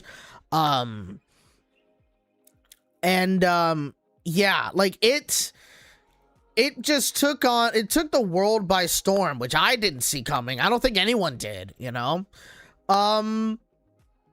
So yeah, that's that was kind of like the least surprising thing to me, in my personal opinion. But I mean, but that's the thing. Like, I personally just don't care about K-pop Demon Hunters. I never did, and I never had a reason to really check out the movie. You know, it's just not something I really care about. A lot of people have been trying to get me to watch it, and it's just like, I'm good. It's like, I'll be honest, it's like Hoppers, right? I've got a couple of people that have tried to get me to watch that movie or to check it out because they talk about how good it is or whatever, and I just never cared for Hoppers. I remember when they first came out with like the concept of Hoppers. It was announced at D23, I think, 2 years ago. And when that appeared and they talked about like what the movie was about, I was like, what the hell? Like, I was like, what is this? You know, so for me, I was like, nah, I'm already out. I don't know. And then saw the trailer, and I still didn't really care for it at all. I mean, yeah, I've heard that it's a good movie. You know what I mean? Like, I've heard that it's great and yada yada yada. Like my friend Alex, that one snail, he constantly, well, I wouldn't say constantly, but he kind of brings it up sometimes of like how well Hoppers is doing and the ratings it got and whatever. And yeah, he's been trying to get me to see it, and I'm just like, I just have no interest. Like, I'm sorry. Like, I just don't have any, like, I'll give you an example. This past Thursday on Discord, one of my favorite streamers on Twitch, Corgi Cam, he does like movie nights on Thursdays, and I was surprised that he even got access to that movie as quick as it did. As quick as he did, but they ended up, he did a Hoppers movie night on Discord, right? And the thing is, I was considering possibly watching it with him and the chat and all that, because because it's fun watching movies with that community, you know? It's great. It's a lot of fun. Like when we watched the Lilo and Stitch movie, it was fun because every single one of us hated that film, and we all were just tearing it apart piece by piece as the movie went on. And when he's watching the movie, he's also on mic, so we hear a little bit of his commentary, and oh my god, the amount of anger that he had when throughout the movie and when the film ended, like, oh my goodness, it was so much fun. It was the same with Garfield the movie, even though like he wasn't that pissed off with Garfield the movie, but a snail that review things, he is in the chat. Say hello to that one snail, everybody. Welcome. But yeah, when we watched the Garfield movie in the Discord movie nights thing, we weren't tearing it apart though, but we were kind of laughing at how bad the film was. So it was fun. It was fun to watch that, you know? Was there another bad film that I ended up checking out with them? I don't think, well, technically I would say another bad film, at least for me, was Elio. I just didn't like it. Everybody else in the chat did, but it was still fun to watch it with them. I wasn't like the odd one out, like ripping it apart in the chat or anything like that though, but yeah, everybody else pretty much liked it. I couldn't get into Elio. It had too many issues for me, and I just did not like the character Elio, so that was the whole thing though. But still, it was fun watching it. Oh, and we did watch the How to Train Your Dragon live action remake too. That was good. Which is crazy because you know how much I hate Disney live action remakes. And so when DreamWorks comes out with their live action remake of How to Train Your Dragon, and I like it, it's like, okay, they're doing something right, even though it's pretty much a shot for shot remake and whatever. But Disney is just screwing up these movies left and right. It's nuts. And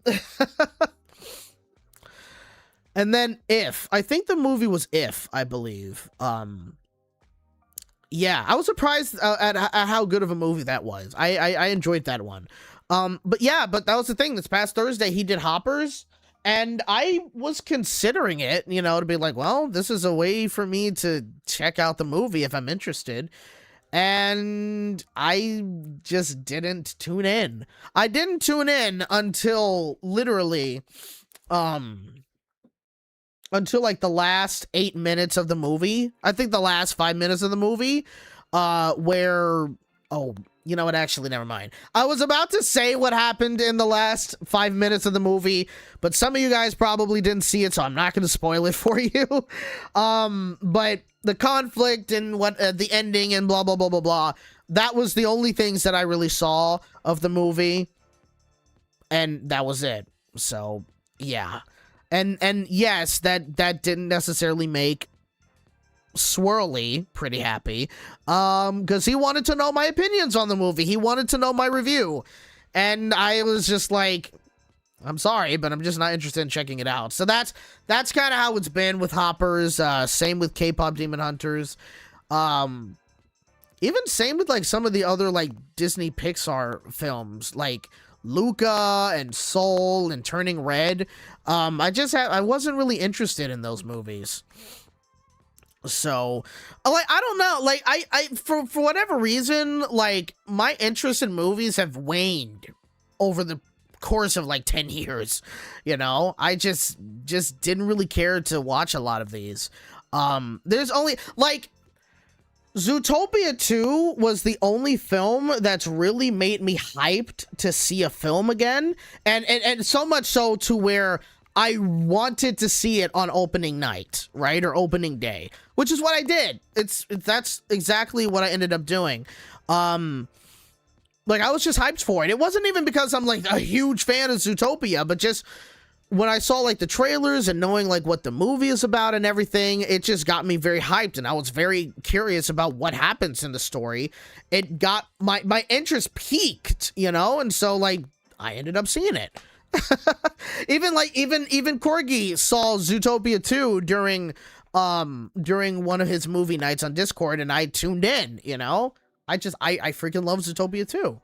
But yeah, like, I don't know. Movies have to be like, if it piques my interest or at the very least like makes me slightly interested, like I'll check it out, right? Like say the Super Mario Bros movie, the Galaxy film that's going to be coming out. I'm certainly interested in it. I don't know if I'm going to necessarily go to the movie theaters to see it, or at the very least on opening day. I doubt that's going to happen, but I would like to check it out, you know. So that's definitely something I'm going to do.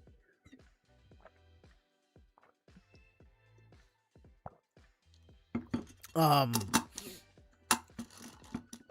yeah, but that's kind of how, I don't know, that's just how I work when it comes to movies.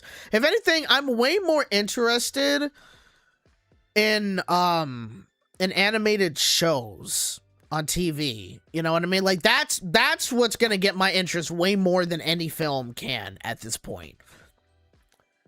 Which is a little crazy, I know, especially considering I'm an actor and I've been submitting myself for roles to be in a movie or whatever, but, you know, that's just, it's, at the end of the day, it's work. If I'm in a web series or if I'm in a movie or in a show, whatever, that's, you know, that's fine with me. But, yeah, I don't know. It's all interesting. Just the way my brain works when it comes to, like, movies and such. Yeah.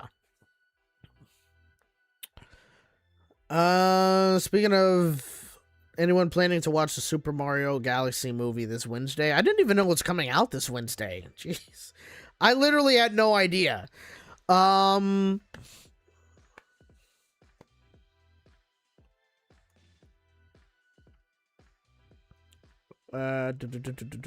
hope Disney buries Snow White. Yeah, they should. I didn't see it, but I was never going to see it anyway. Like the Snow White movie, unless Corgi ends up doing unless Corgi does a movie night where he's watching that film, I'm not watching Snow White. I refuse. Oh my goodness.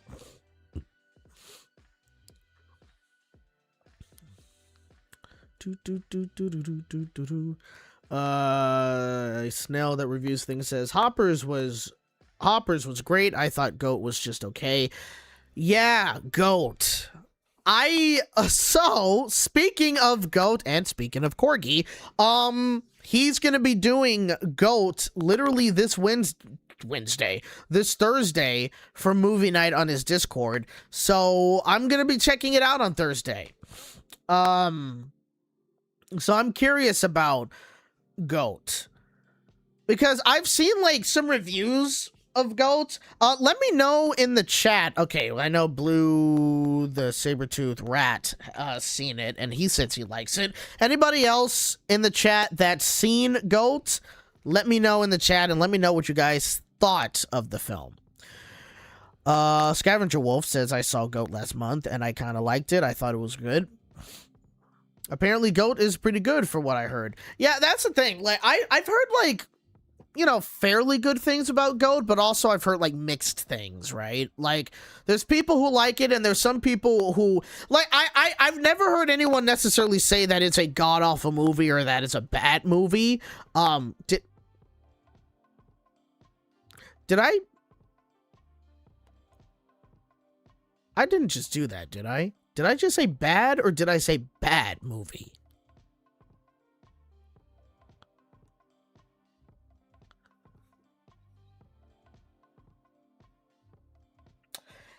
If I did bad movie, that was not intentional. It wasn't intentional. Okay? Just letting you know it was not intentional if I did that. Good Lord. That completely took me out right now. Jesus Christ. Ugh. Anyway, yeah, I haven't heard many people say that it was a bad movie, but I haven't really heard anybody saying it was like stellar or anything because, no pun intended, bad like a sheep. Yeah, it just, that just slipped out. Josh the Weregoat. Abso-freaking-lutely not. Absolutely not, dude. Like, I gotta be honest. Movies like GOAT, especially, well, I mean, I'm not gonna even say movies like GOAT, just Hollywood in general, because they constantly would be putting in that GOAT scream joke in every single movie since when did that meme even like originate?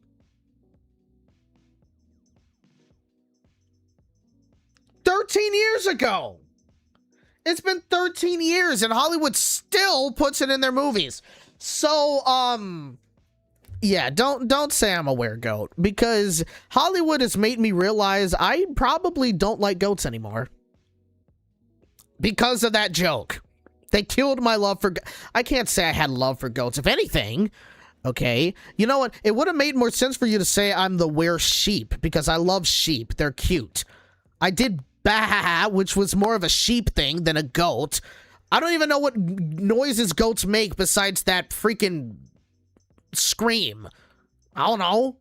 But nah, I probably know, but like I'm not gonna imitate that. But oh yeah. Fun fact, it wasn't even a goat that screamed it, it was a sheep. Yeah, you're right. You're right. I didn't even notice it saying the screaming sheep. Yeah. But yeah, so why do they associate that with a goat?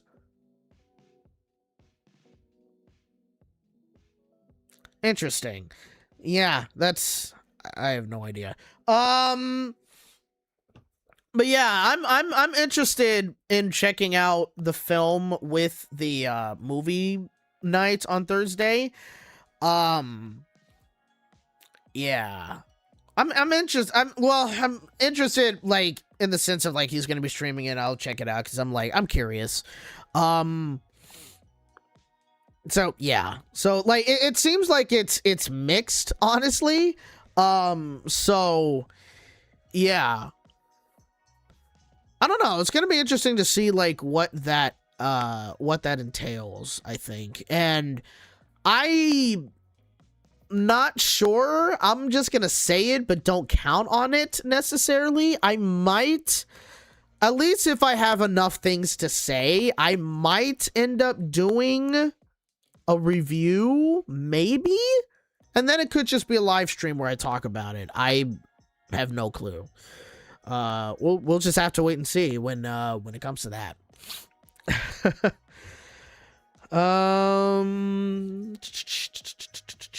Hey Josh, it's been a while. Dude 3551. Welcome to the stream. Yeah, it has been a while since I've done a live stream.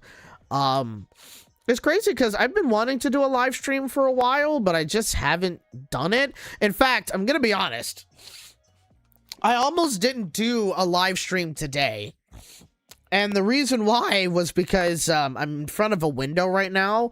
Like, where my camera is, there's a window behind it. And on the bottom of, like, the windowsill, there was a dead mosquito or a dead crane fly in it. And it took me quite some time to muster up the kahunas to put on a glove, get some tissue, and just grab it and throw it into the toilet. Because the thing is, I didn't even know if it was dead or alive, and so I didn't want to mess with it and have it start flying around in the house. I don't even know how it got in here. But yeah, I almost didn't do it because, you know, I have to reach over there in that area, you know, to kind of set up my camera and plug in this computer and do all that sort of stuff, and I didn't want to be near it. So, yeah, so it was a whole thing. But yeah, I'm back doing a live stream. Yeah, I should do more. I definitely should do more.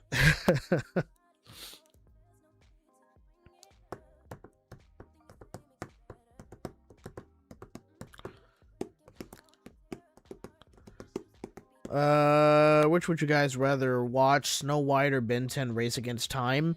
Probably Ben 10 Race Against Time. Do I care about Ben 10? No, not really, but the Snow White live action movie, you couldn't pay me to watch that crap. Good lord. I think you can do more if you aren't busy. You know, that's the thing. Like, I can't say I've been more busy recently, but kind of, right? Like, I've been getting some auditions, so that's been good. I've filmed something with my agent like a couple of months ago. If anything, I'm definitely trying to get a bit more busy because I would love to be more busy. Now, I did have I think it was like maybe a couple of weeks ago, I did have a little bit of a cold, so I couldn't really do much anyway. So yeah. But also, I mean, I guess in a way, like, I don't know. I think, yeah, I'm not sure. I mean, again, it's not like I'm like the most busiest person out there. Definitely not. At the same time, I would like to be more busy. And not necessarily in the sense of, oh, I'm more busy because I'm going to Disneyland more often to make vlogs and blah, blah, blah. Nah, I'm talking about like busy in the sense of, you know, I'm creating or I'm doing stuff, whether it is that I'm creating a film or filming something or whatever. But you know, it's a whole thing. I'd like to be more like slightly a bit more productive this time around and, you know, do a bit more stuff. So yeah, but we'll see. We'll see if that's even possible in our year of 2026. I don't know. I legitimately don't know. What are your favorite TV shows that you watch right now? Big City Greens. That's one. Shoot.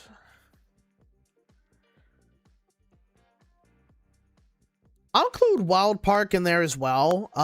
Rock, Paper, Scissors. That's another one. Oh yeah, and Phineas and Ferb. Because Phineas and Ferb does have a new series as well. Or a new season, but also when they air the older episodes of Phineas and Ferb, I always end up watching those.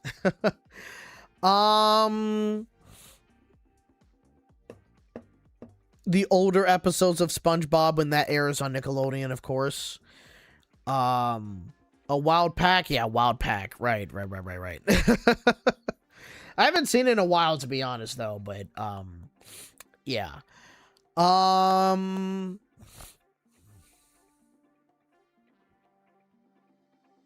That might be it.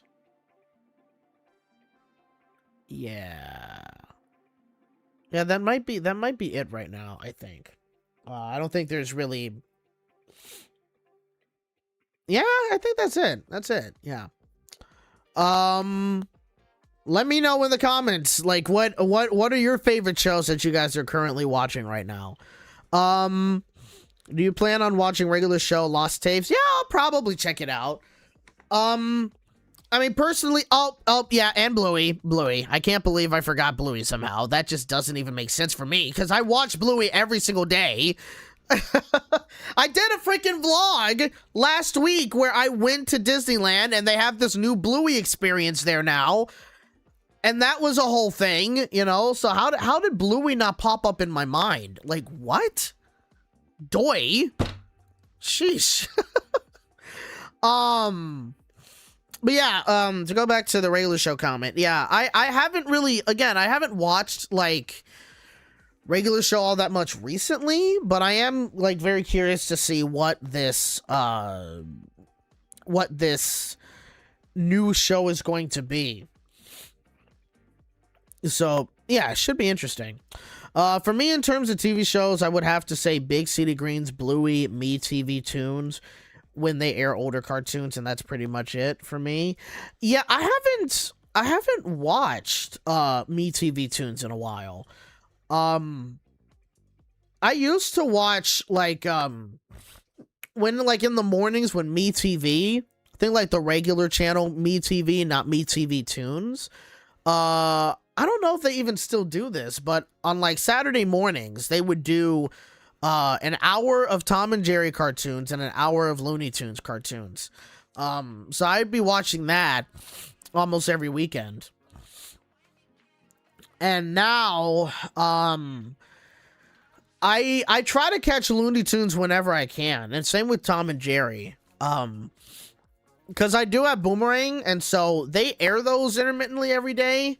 Even though, like, I found that, like, with Tom and Jerry, that's been airing, like, mainly, like, sometimes early in the morning.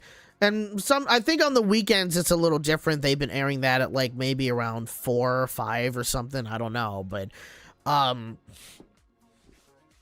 yeah, I love watching, like, the older cartoons, Looney Tunes and Tom and Jerry. The Tom and Jerry cartoons, though, it has to be obviously with William and Joseph, William Hanna and Joseph Barbera, you know, producing and directing it, and of course, Quimby, I think that's his name, Quimby. He produces it, doesn't he? I think so, but it has to be that era of Tom and Jerry. Anything after that, the Chuck Jones era, I'm not a fan of that, and same with, there's another era, but I don't know who particularly produced it, but those cartoons are not good. But yeah, so that's me personally with, like, Tom and Jerry. Oh, April 30th is Bugs Bunny Day. Nice. I think last year I went to the Hollywood Bowl and they had the Bugs Bunny Symphony for the 80th birthday, I think, of Bugs Bunny, which was so freaking cool. I wanted to see that for, like, a very long time. And when it finally came to Hollywood Bowl, it's like, oh, I gotta see that, and I'm so glad that I did. Dude says current shows I watch now are Big City Greens, Phineas, Kiff's another one too. I'm blanking out somehow, but yeah, Kiff is a good show. Patrick Star Show, SpongeBob, Rock Paper Scissors, Wild Pack, Max and the Midnights, and the new Gumball Show. I completely forgot about Max and the Midnights. I never ended up checking it out. But it looks good. I don't even know, like, is that still a thing?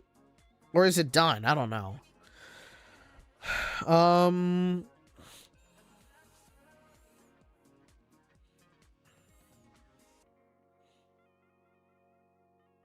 I watched the new Gumball 2 and Phineas and Ferb, as well as Rock, Paper, Scissors, and Ianu.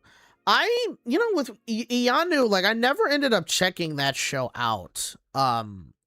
Or no, I might have checked it out, like, one episode or so. But I never, like, fully ended up watching that show. Yeah.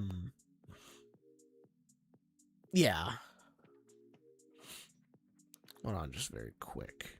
Oh, I already saved this one. Yeah, I knew that sounded familiar. I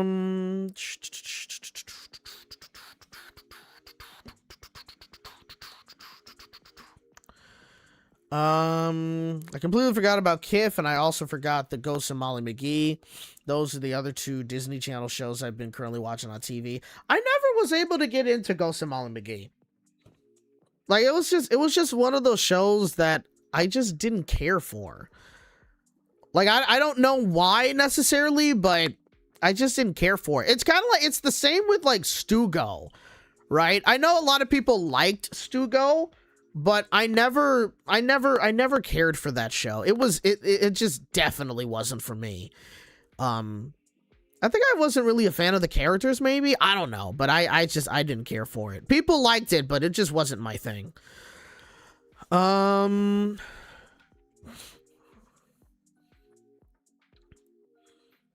you guys remember Robot and Monster? Yeah, I remember Robot and Monster. That was an interesting show. I forgot when it came out. Max and the Midnights got canceled, which is a shame, because, like, I think I don't know if it was the same person or if it's the same studio, but yeah, because I remembered oh, what was the name of that show? Damn, I can't even think of it. But it was I don't know if it's the same creator or if it's just the same it looks like the same creator. Same creator or the same animation studio that created it or something, but Big Nate. I remember that show. That show only lasted for like 2 seasons. I think it was supposed to last for 3 seasons. And that was an interesting show. But yeah, like yeah, it's crazy that like both those shows only lasted for like 2 seasons. You know what I mean? Maybe at least for Max and the, what's it called? Max and the Midnights? Yeah, Max and the Midnights, maybe their story was told and 2 seasons was enough. I don't know. Or maybe Nickelodeon was like, nah, we're not going to renew it. I have no idea. But either way, it kind of sucks though, especially considering like the animation styles of both of those shows in a way are pretty unique for what we see in an animated show. You know what I mean? Like most animated shows do not look like they do, right? And so, yeah, it's a shame that it's, you know, kind of ending though, but it is what it is, I guess. But I do admire them at least for their unique animation styles. I wish we could get more like that.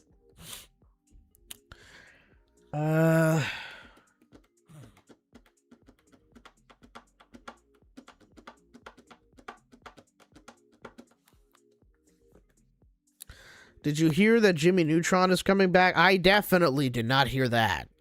I have, like, was that a recent thing that was announced? If that's even remotely true, I definitely would have heard about that. I don't think that's true.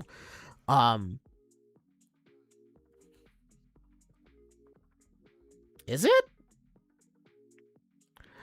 Nah, hold on. Now I gotta look that up, because I definitely did not hear that.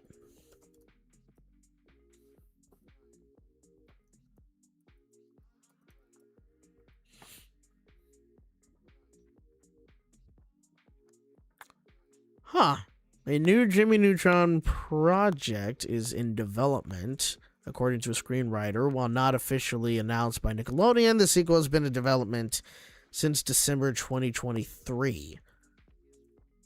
So if that's true, how am I just hearing about it?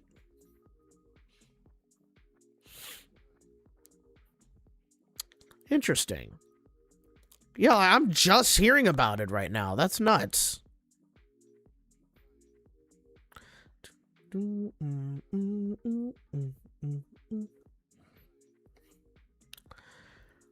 Okay. Well, I stand corrected. I stand corrected.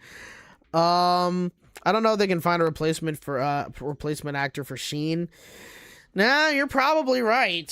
Who knows? I mean, somebody probably would be able to pull off Sheen's voice, but it would be difficult, and it probably would also, I don't know. It probably wouldn't necessarily fit. I have no idea. It's coming back as a movie, not a series. Yeah. Wait, what's Sheen's new actor and Sheen stuck in space? Yeah, I don't know. I don't know, man. I like legit have no idea.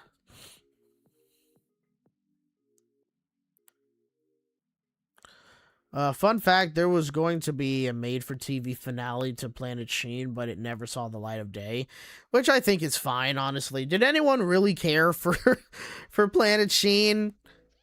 I don't think so. So, like, to have it end that way, I don't think anyone really cared for that.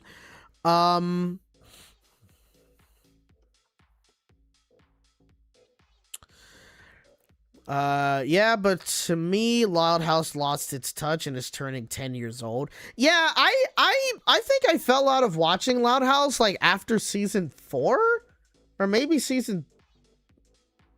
Yeah, maybe it was season 4. I don't remember, but I just haven't. I haven't really watched Loud House at all recently. I just don't care for it anymore. Like, even when it comes to airing, like, the older episodes, I mean, I just don't really care for it. I mean, I feel like, from what I've seen of the recent episodes, I feel like it's been less about Lincoln and way more about his sisters. And it also seems like the same thing happens over and over and over again, where the characters want something, they do anything they can to get it or to have something happen, which is whatever they're doing is a bad thing. And then they see how it affects others, and then they apologize and they make it right and blah, blah, blah. Like, it seems like it's just the same formula every single time. And so it's kind of like, I don't know, man. It's like, I feel like I just don't really care. I don't know if that's really how it is right now, but it just feels like that. I know, right? Loud House hasn't been good since season 3. Facts, thank you, Josh. Okay, so I guess I was correct. Like, I guess that's just how it's been for a while. Yeah, it just, at least to me, it feels like it, you know? And I mean, and I have seen some people kind of like complain about that as well. And you know, the interesting thing with the Loud House is I remembered, if it wasn't, I think it was maybe last month or maybe 2 months ago, I remembered, like, there was supposedly this rumor that the Loud House was ending after its current season. And that was because, like, I think one of the writers or something was, like, I guess, like, making posts saying that, oh, it's done, it's over, I'm leaving because the show's over or something. And then I guess it turned out it wasn't actually ending or something. I forgot what what was going on, but it seems like as of now, the Loud House is definitely still going on as of right now. Which for me personally, I'm neither here or there when it comes to it. It's not one of those shows where I'm annoyed that it's still on. It is not a Teen Titans Go situation. I can tell you that 100%. It is definitely not a Teen Titans Go situation. Teen Titans Go, I would love for that show to be done and dead. It's still going on, which I don't really get, but it's whatever at this point. But Loud House still going on, I personally could care less about it. You know, it's whatever. Yeah, like, to me, it's harmless, I guess. You know, speaking of, like, Teen Titans Go, it's been interesting, because, like, recently I've been, like, kind of following, Joshua, do you watch Glitch Text? No, I've never seen Glitch Text, before. And I think that's the reason why, because it never aired on Nickelodeon, it just went straight to Netflix. And for me, like, I guess you could say I'm old school in that way. If a show goes straight to streaming, I don't really feel inclined to see it, or at least not instantly. Not for every show though, but I am more inclined to see a show if it's going to go on television. And I think the reason why is because with the way TV works, right, with it being on a schedule and what have you, and maybe you have to record it and such. And then also it's released. Usually certain shows release episodes every week, right? I don't know. It feels like, at least for me, I like seeing it better that way instead of just all of it going on streaming services, where I feel like if I want to get to it, I'll get to it. I'll watch it anytime I want, you know? Whereas if it's on, like, TV and it's on a schedule, it's like, oh, I gotta watch it now, or I'll record it and then I'll check it out later on that day or something. You know what I mean? I don't know. That's kind of just how my brain works. It's not that I'm against streaming services. It's just like I don't feel too inclined to watch a series if it just goes straight to streaming, if that makes sense. But the hell is oh, that is an Amber Alert, an extreme Amber Alert. I was like, what the hell was that? Yikes. Okay, I didn't even notice my phone, and then when I saw it flashing, I was like, oh, it's an Amber Alert. Okay. Those things can be scary. If I didn't have my headphones on, it probably would have been a lot. Probably would have been a lot louder. It might have been loud for you guys. I have no idea, but that was crazy. But what I was saying with like Teen Titans Go was that I was recently following like Greg Sipes' page. And I think we all know, you know, Greg Sipes, he was let go from playing Beast Boy. And he was kind of making it out to be like, oh, they're letting me go because of my Parkinson's disease. And I've been seeing like his videos of him that he posts on his Instagram where he is kind of dealing with his Parkinson's, and you kind of see how he's like very slow in his movement, and you know, like his hands are very shaky, and it's kind of very like difficult to do certain things for him now.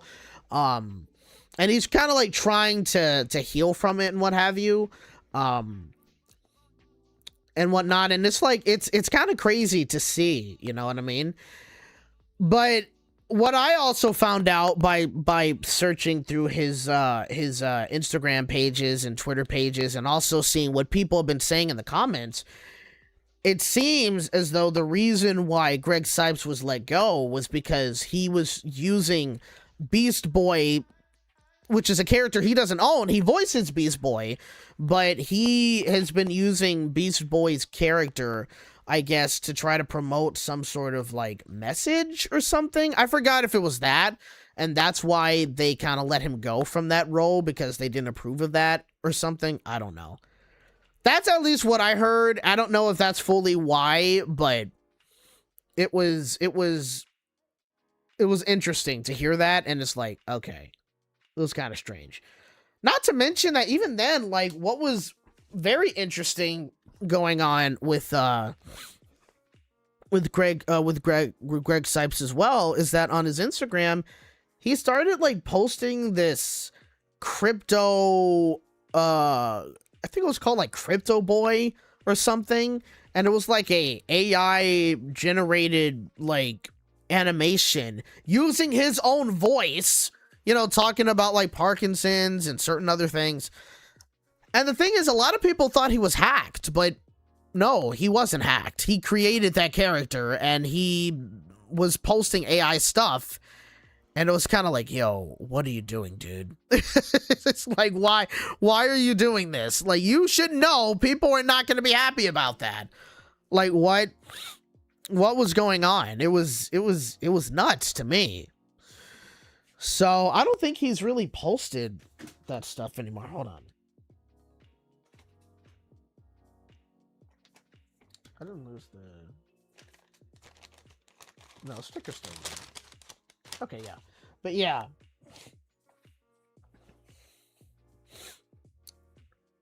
But it was... Yeah, let me see. Does he still post that stuff? Because I haven't seen his posts recently.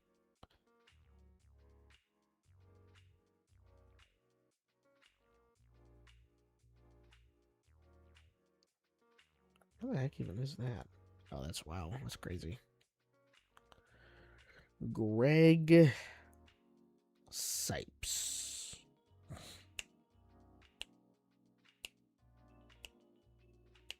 No, not really.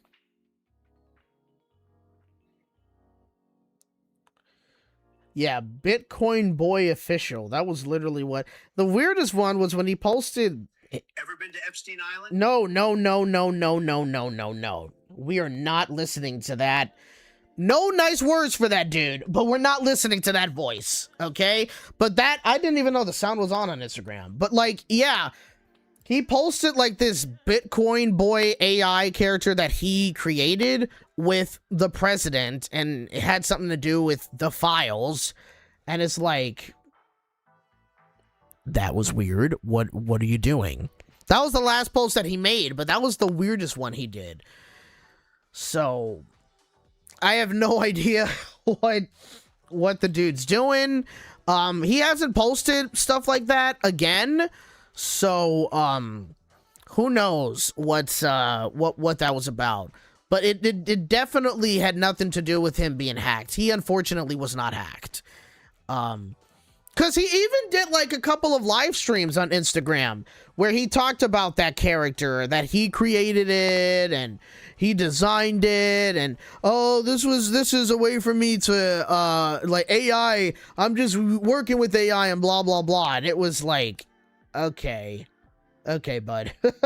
It's like, sure, why not?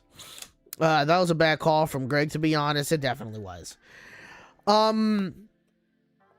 It's crazy. Speaking of AI, honestly, I think somebody mentioned it in the chat earlier on, like much earlier, but Sora is now shutting down. OpenAI is shutting down Sora. So we are, I guess, not going to see, well, the video generation stuff is still unfortunately going to be happening because we have other companies that do AI generated videos and such. But the only reason why I'm bringing that up is because Disney, they had a an AI, like they invested in OpenAI for like $1 billion, right? And so now, because OpenAI is shutting down Sora, that deal between Disney and OpenAI is pretty much gone.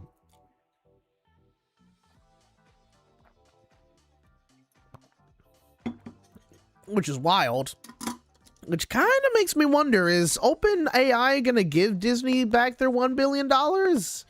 Or whatever money that Disney put into it at that time? Are they giving that money back? I have no idea. Now, unfortunately, does that necessarily mean that Disney is going to stay out of the AI world in terms of what they were planning on doing with it? With, like, the AI generation of their licensed characters and such? I don't know. I would hope that they don't look for another company to do this stuff with.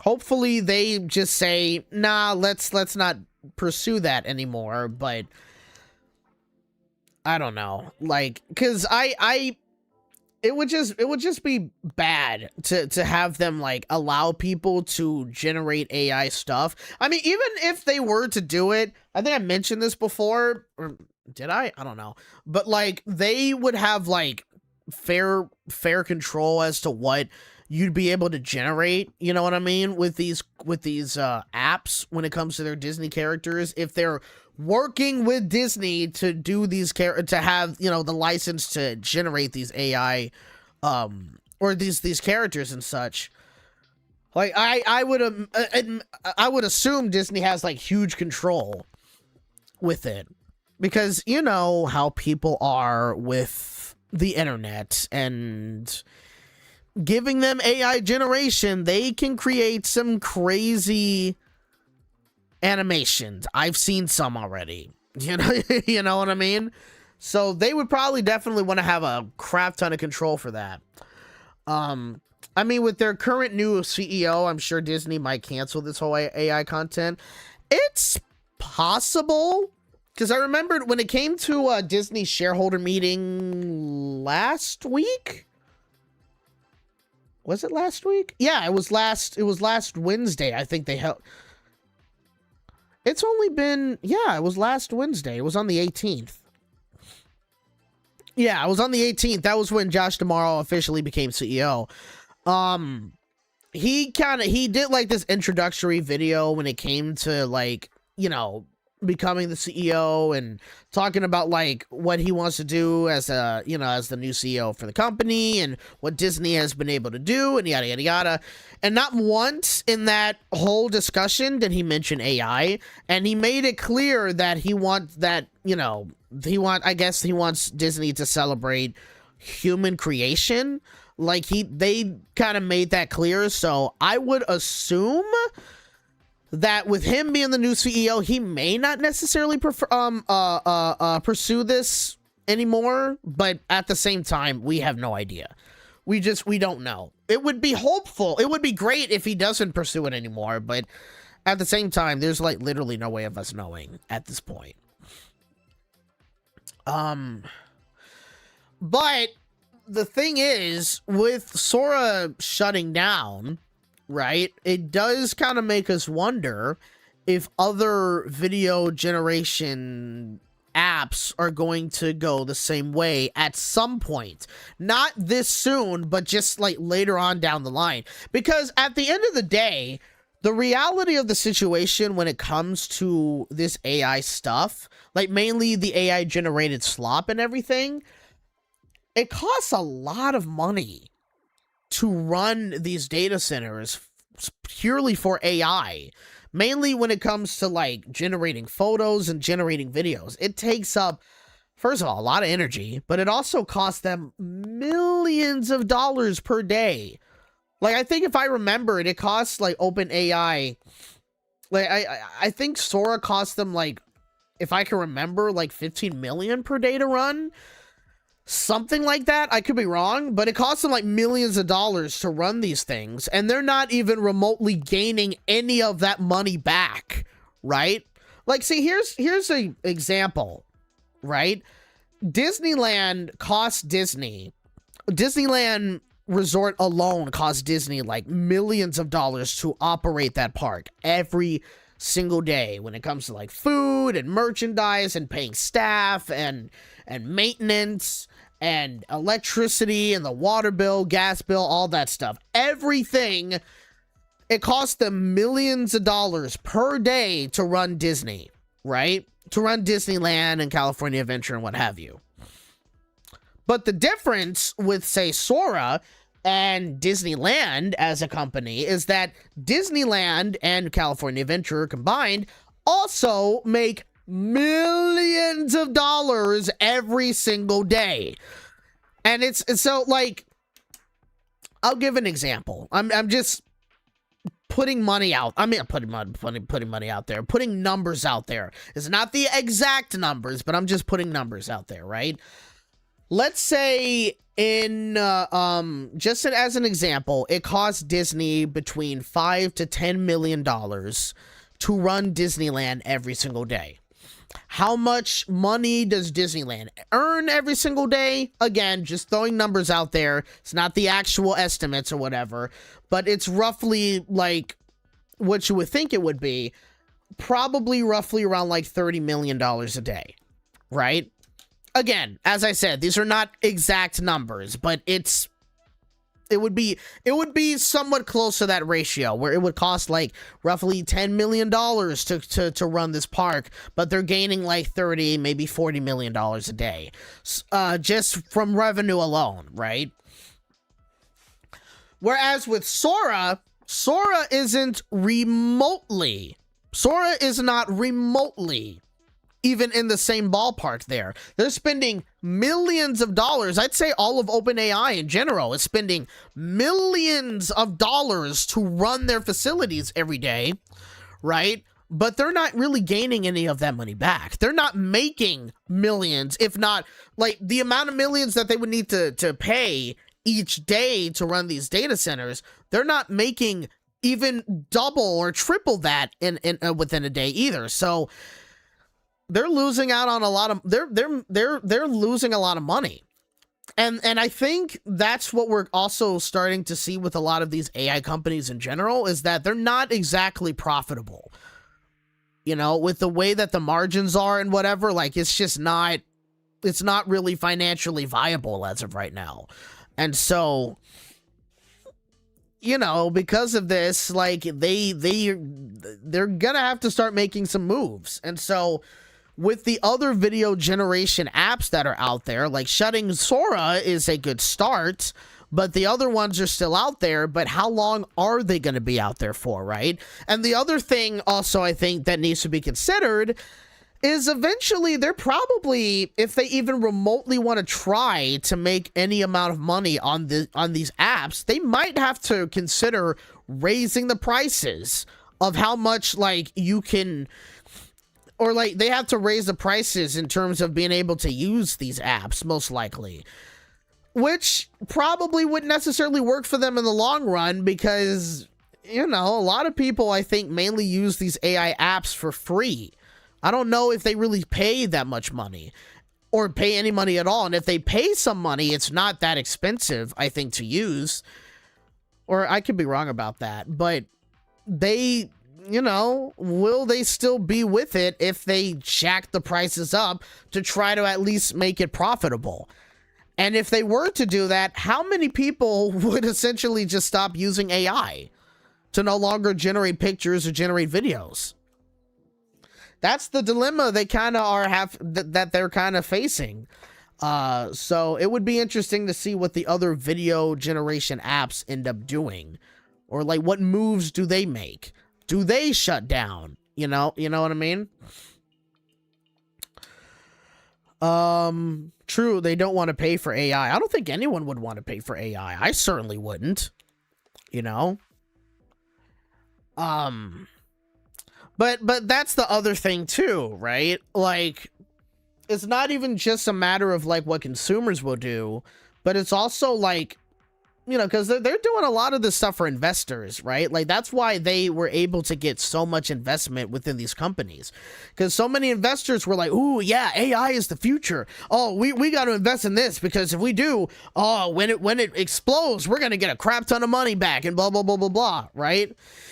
But I think investors are kind of starting to get like weak knees a little bit, because again, they're not really seeing a lot of money returning when it comes to like profitability with these companies. And so because of that, you know, eventually a lot of these investors are probably going to start pulling back from these companies. You never know. It seems like it's a whole mess. So yeah, it's crazy. It's nuts that we even got to this point. You know what I mean? Yeah, they're starting to wake up to see how much of a bad idea it is. Yeah, and that's why you're starting to see a lot of people saying that the AI bubble is starting to burst. Which wouldn't be a good thing for us, because a lot of our economy is kind of held up by these AI companies, which sucks. So when it does burst and it starts crashing, the market's not going to look that great. It's not going to look good for us, but you know, I mean, the market's already crashing anyway, so it wouldn't shock me if it were to happen at this point. Yeah, but man, kind of got a little morbid, didn't I? Talking about AI. Like, oh my goodness. It's crazy. It's crazy. It's gonna be a crash of AI companies. Yeah, and you know, when all of this is said and done, there's probably going to be like one AI company or a couple of AI companies that's going to reign supreme and what have you. But all of these AI companies, it's probably just, they're probably going to be gone within a couple of years, maybe. Especially when you see how a lot of these companies are just trying to implement AI into everything, which is so annoying, and sometimes it's incredibly stupid. It's like, I don't know, man. Like, it's gonna be a mess. It's definitely gonna be a big mess. I feel like investors need to look at movies like Wall-E, iRobot, and Mitchell's versus the Machines and realize that AI content is gonna be better for the future. Yeah, it's true. Definitely Wall-E. I mean, good lord. You had robots take over everything, and we all just flew into space, and we became giant lards, essentially.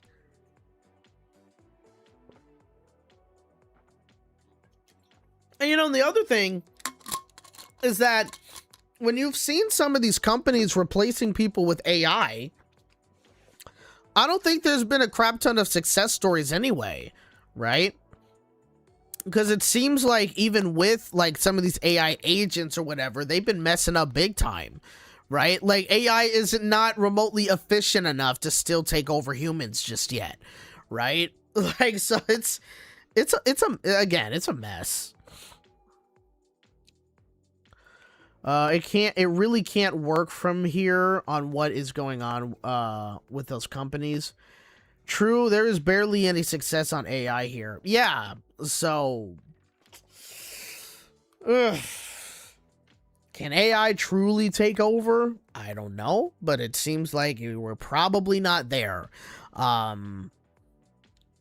it's crazy, especially considering that we have a lot of people that are in school right now that are not doing good whatsoever. School records are like, the education system is completely trash, and we're just passing kids just so they can go on to the next grade and what have you. It's like, I'm gonna be a little honest here right now. Do I have any faith in the future? Not really. I gotta just be incredibly honest. The future is not looking bright at all. With everything that's been going on, no. Hopefully in my life, like in the way that my life is going right now, I'm certainly hoping that it's on an upward trajectory, but in terms of the entire world, with the way things are going, the future isn't looking bright. You know? That's just the unfortunate thing. Future isn't gonna going good here, especially in the US. No.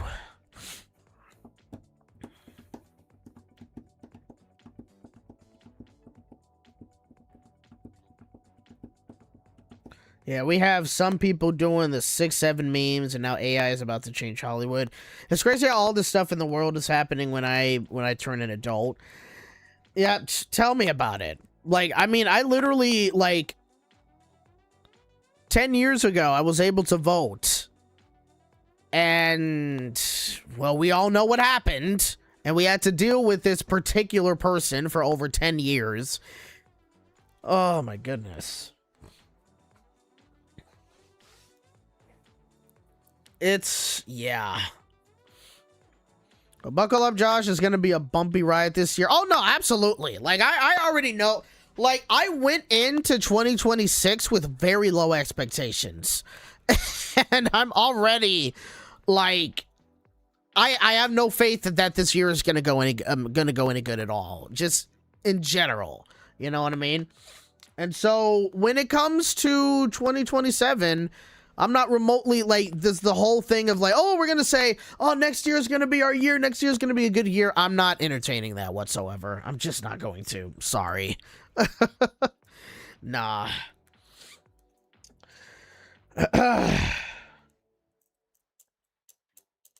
Yeah. So, I think we should probably switch topics right now. You know, we've been going on for 2 hours and 30 minutes right now, so...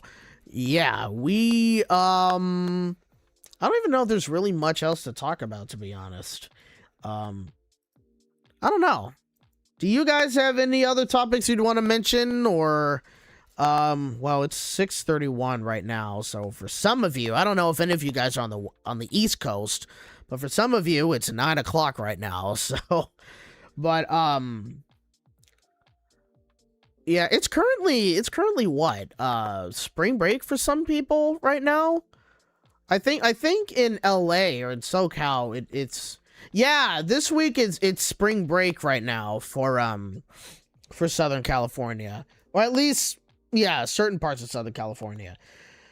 So I'm going to Disney on Friday. I want to see that Bluey show again. It was so good. It was a lot of fun. If you haven't seen my vlog on Regular Josh Adventures, definitely check it out if you can. It's spring break here in SoCal, I guess. I forgot that you were located in Southern California. Yeah. But I'm a little worried about crowds for that Friday, when it comes to, you know, honestly, I shouldn't, yeah. Slightly. But it should still be fun. I bet you had fun at Disneyland. Oh, I did. When it came to the opening day of the Bluey experience, I got very lucky because I was like one of the first. I was able to get the opportunity to see the very first show of the day, because they had like people lining up like near the theater, but the line went all the way from the theater and all the way essentially to where the castle was. which was nuts. And some of those people were waiting at least like 3 to 4 hours just to be able to see Bluey. It was insane. It was very chaotic that day. You were so lucky going to Disneyland and going to see the Bluey experience. Yeah, it was awesome. It was great.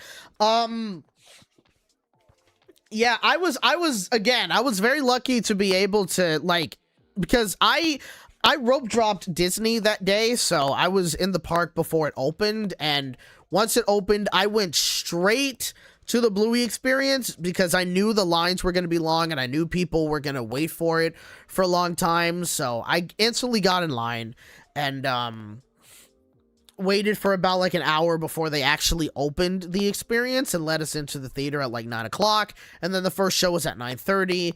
And we were able to explore like what they were able to do with that theater, which was so cool. And all the other shows afterwards, I got to see the show twice. They have like 2 different shows for Bluey, which is really cool. And so I got to see both of the versions of the Bluey show there. And they essentially had to perform all the other shows after the first show, because at the first show they did it at like the capacity in which they wanted the show to be at, so you'd be able to like stand up and dance with Bluey and the people that were, and the actors and singers that were on stage, and also the characters that kind of make an appearance on the screens and in the like inflatable versions that kind of go into the audience. They were able to kind of, you know, keep the capacity at a good place. But literally after the first show, when it came to the second and the third and the fourth and the fifth show, they had to pretty much put it at a double capacity. So all of the bench seats were taken, and even on like the floor level where you were able to like stand up and dance or whatever, everybody had to sit down, and they had to fill that up so they can get as many people as they could to see the show. Because again, it was a ton of people. Practically everybody that was at Disneyland was there for Bluey. The amount of people I saw wearing Bluey merch, I was one of them, it was insane. So, man, the hype for Bluey at Disneyland was truly real. And it's still there. Like, obviously the line is not remotely that long anymore. Like, people can just walk up to the theater, go inside, but the theater gets full, I think. And everybody loves Bingo and Bluey, and we love the show. It's great. But yeah, it was definitely a lot of fun, and I can't wait to see it again. I want to try like a couple of other food items they have. They have pavlova there, of course, for the episode Pavlova. So I'd love to try that out and see what that's like. And I would also like to get like a couple of pieces of merch for Bluey as well. So yeah. What I like also when it comes to the Bluey experience is that they didn't go that route of let's make it for very young kids, only they can enjoy it. No, they made it where it was a show that anybody can enjoy. You know, it's very charming. It's got a live band, and everybody loves seeing Bluey and Bingo on stage, and just the way that they present the show, it's a lot of fun. So it's freaking awesome. I don't really blame them. Bluey is well loved, and it's a really special experience. It's the phenomenon that Bluey has become over the past like few years, just astounding. When I first saw the show in 2020, I think. Yeah, when I first saw the show in 2020, I never would have imagined that it would have gotten this big. I just assumed, it's just going to be any other preschool show. People are going to talk about it, and then it's going to go by the wayside. But nope, it stayed for such a long time. And people still talk about it today. It's a lot of merch. The show that like toured around in the... because they also have like a live tour as well. That's returning to the US, and it's even premiered on Disney Plus as well. We got a movie coming out next year, and which I'm very curious about, and I can't wait to see that. Yeah, it's huge. And then again, Disneyland has an experience. The Disney Cruise Line, I think a couple of their boats have Bluey on them as well for like meet and greets, I think. or maybe I think it's for meet and greets. I'm not sure. And then also Animal Kingdom at Walt Disney World. They're getting a Bluey experience as well, which is going to open in May.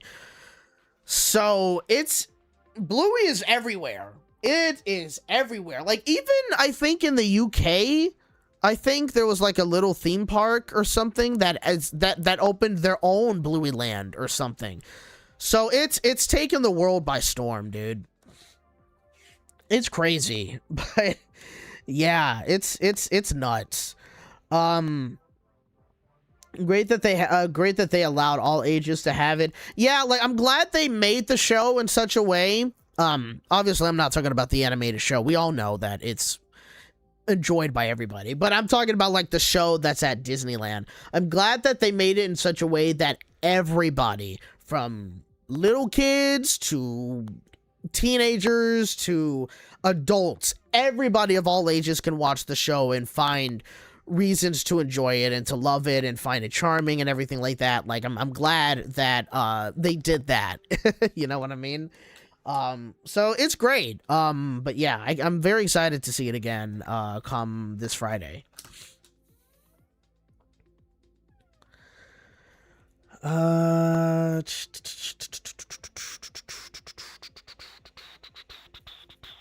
Yeah. I think that might be where we end today's stream.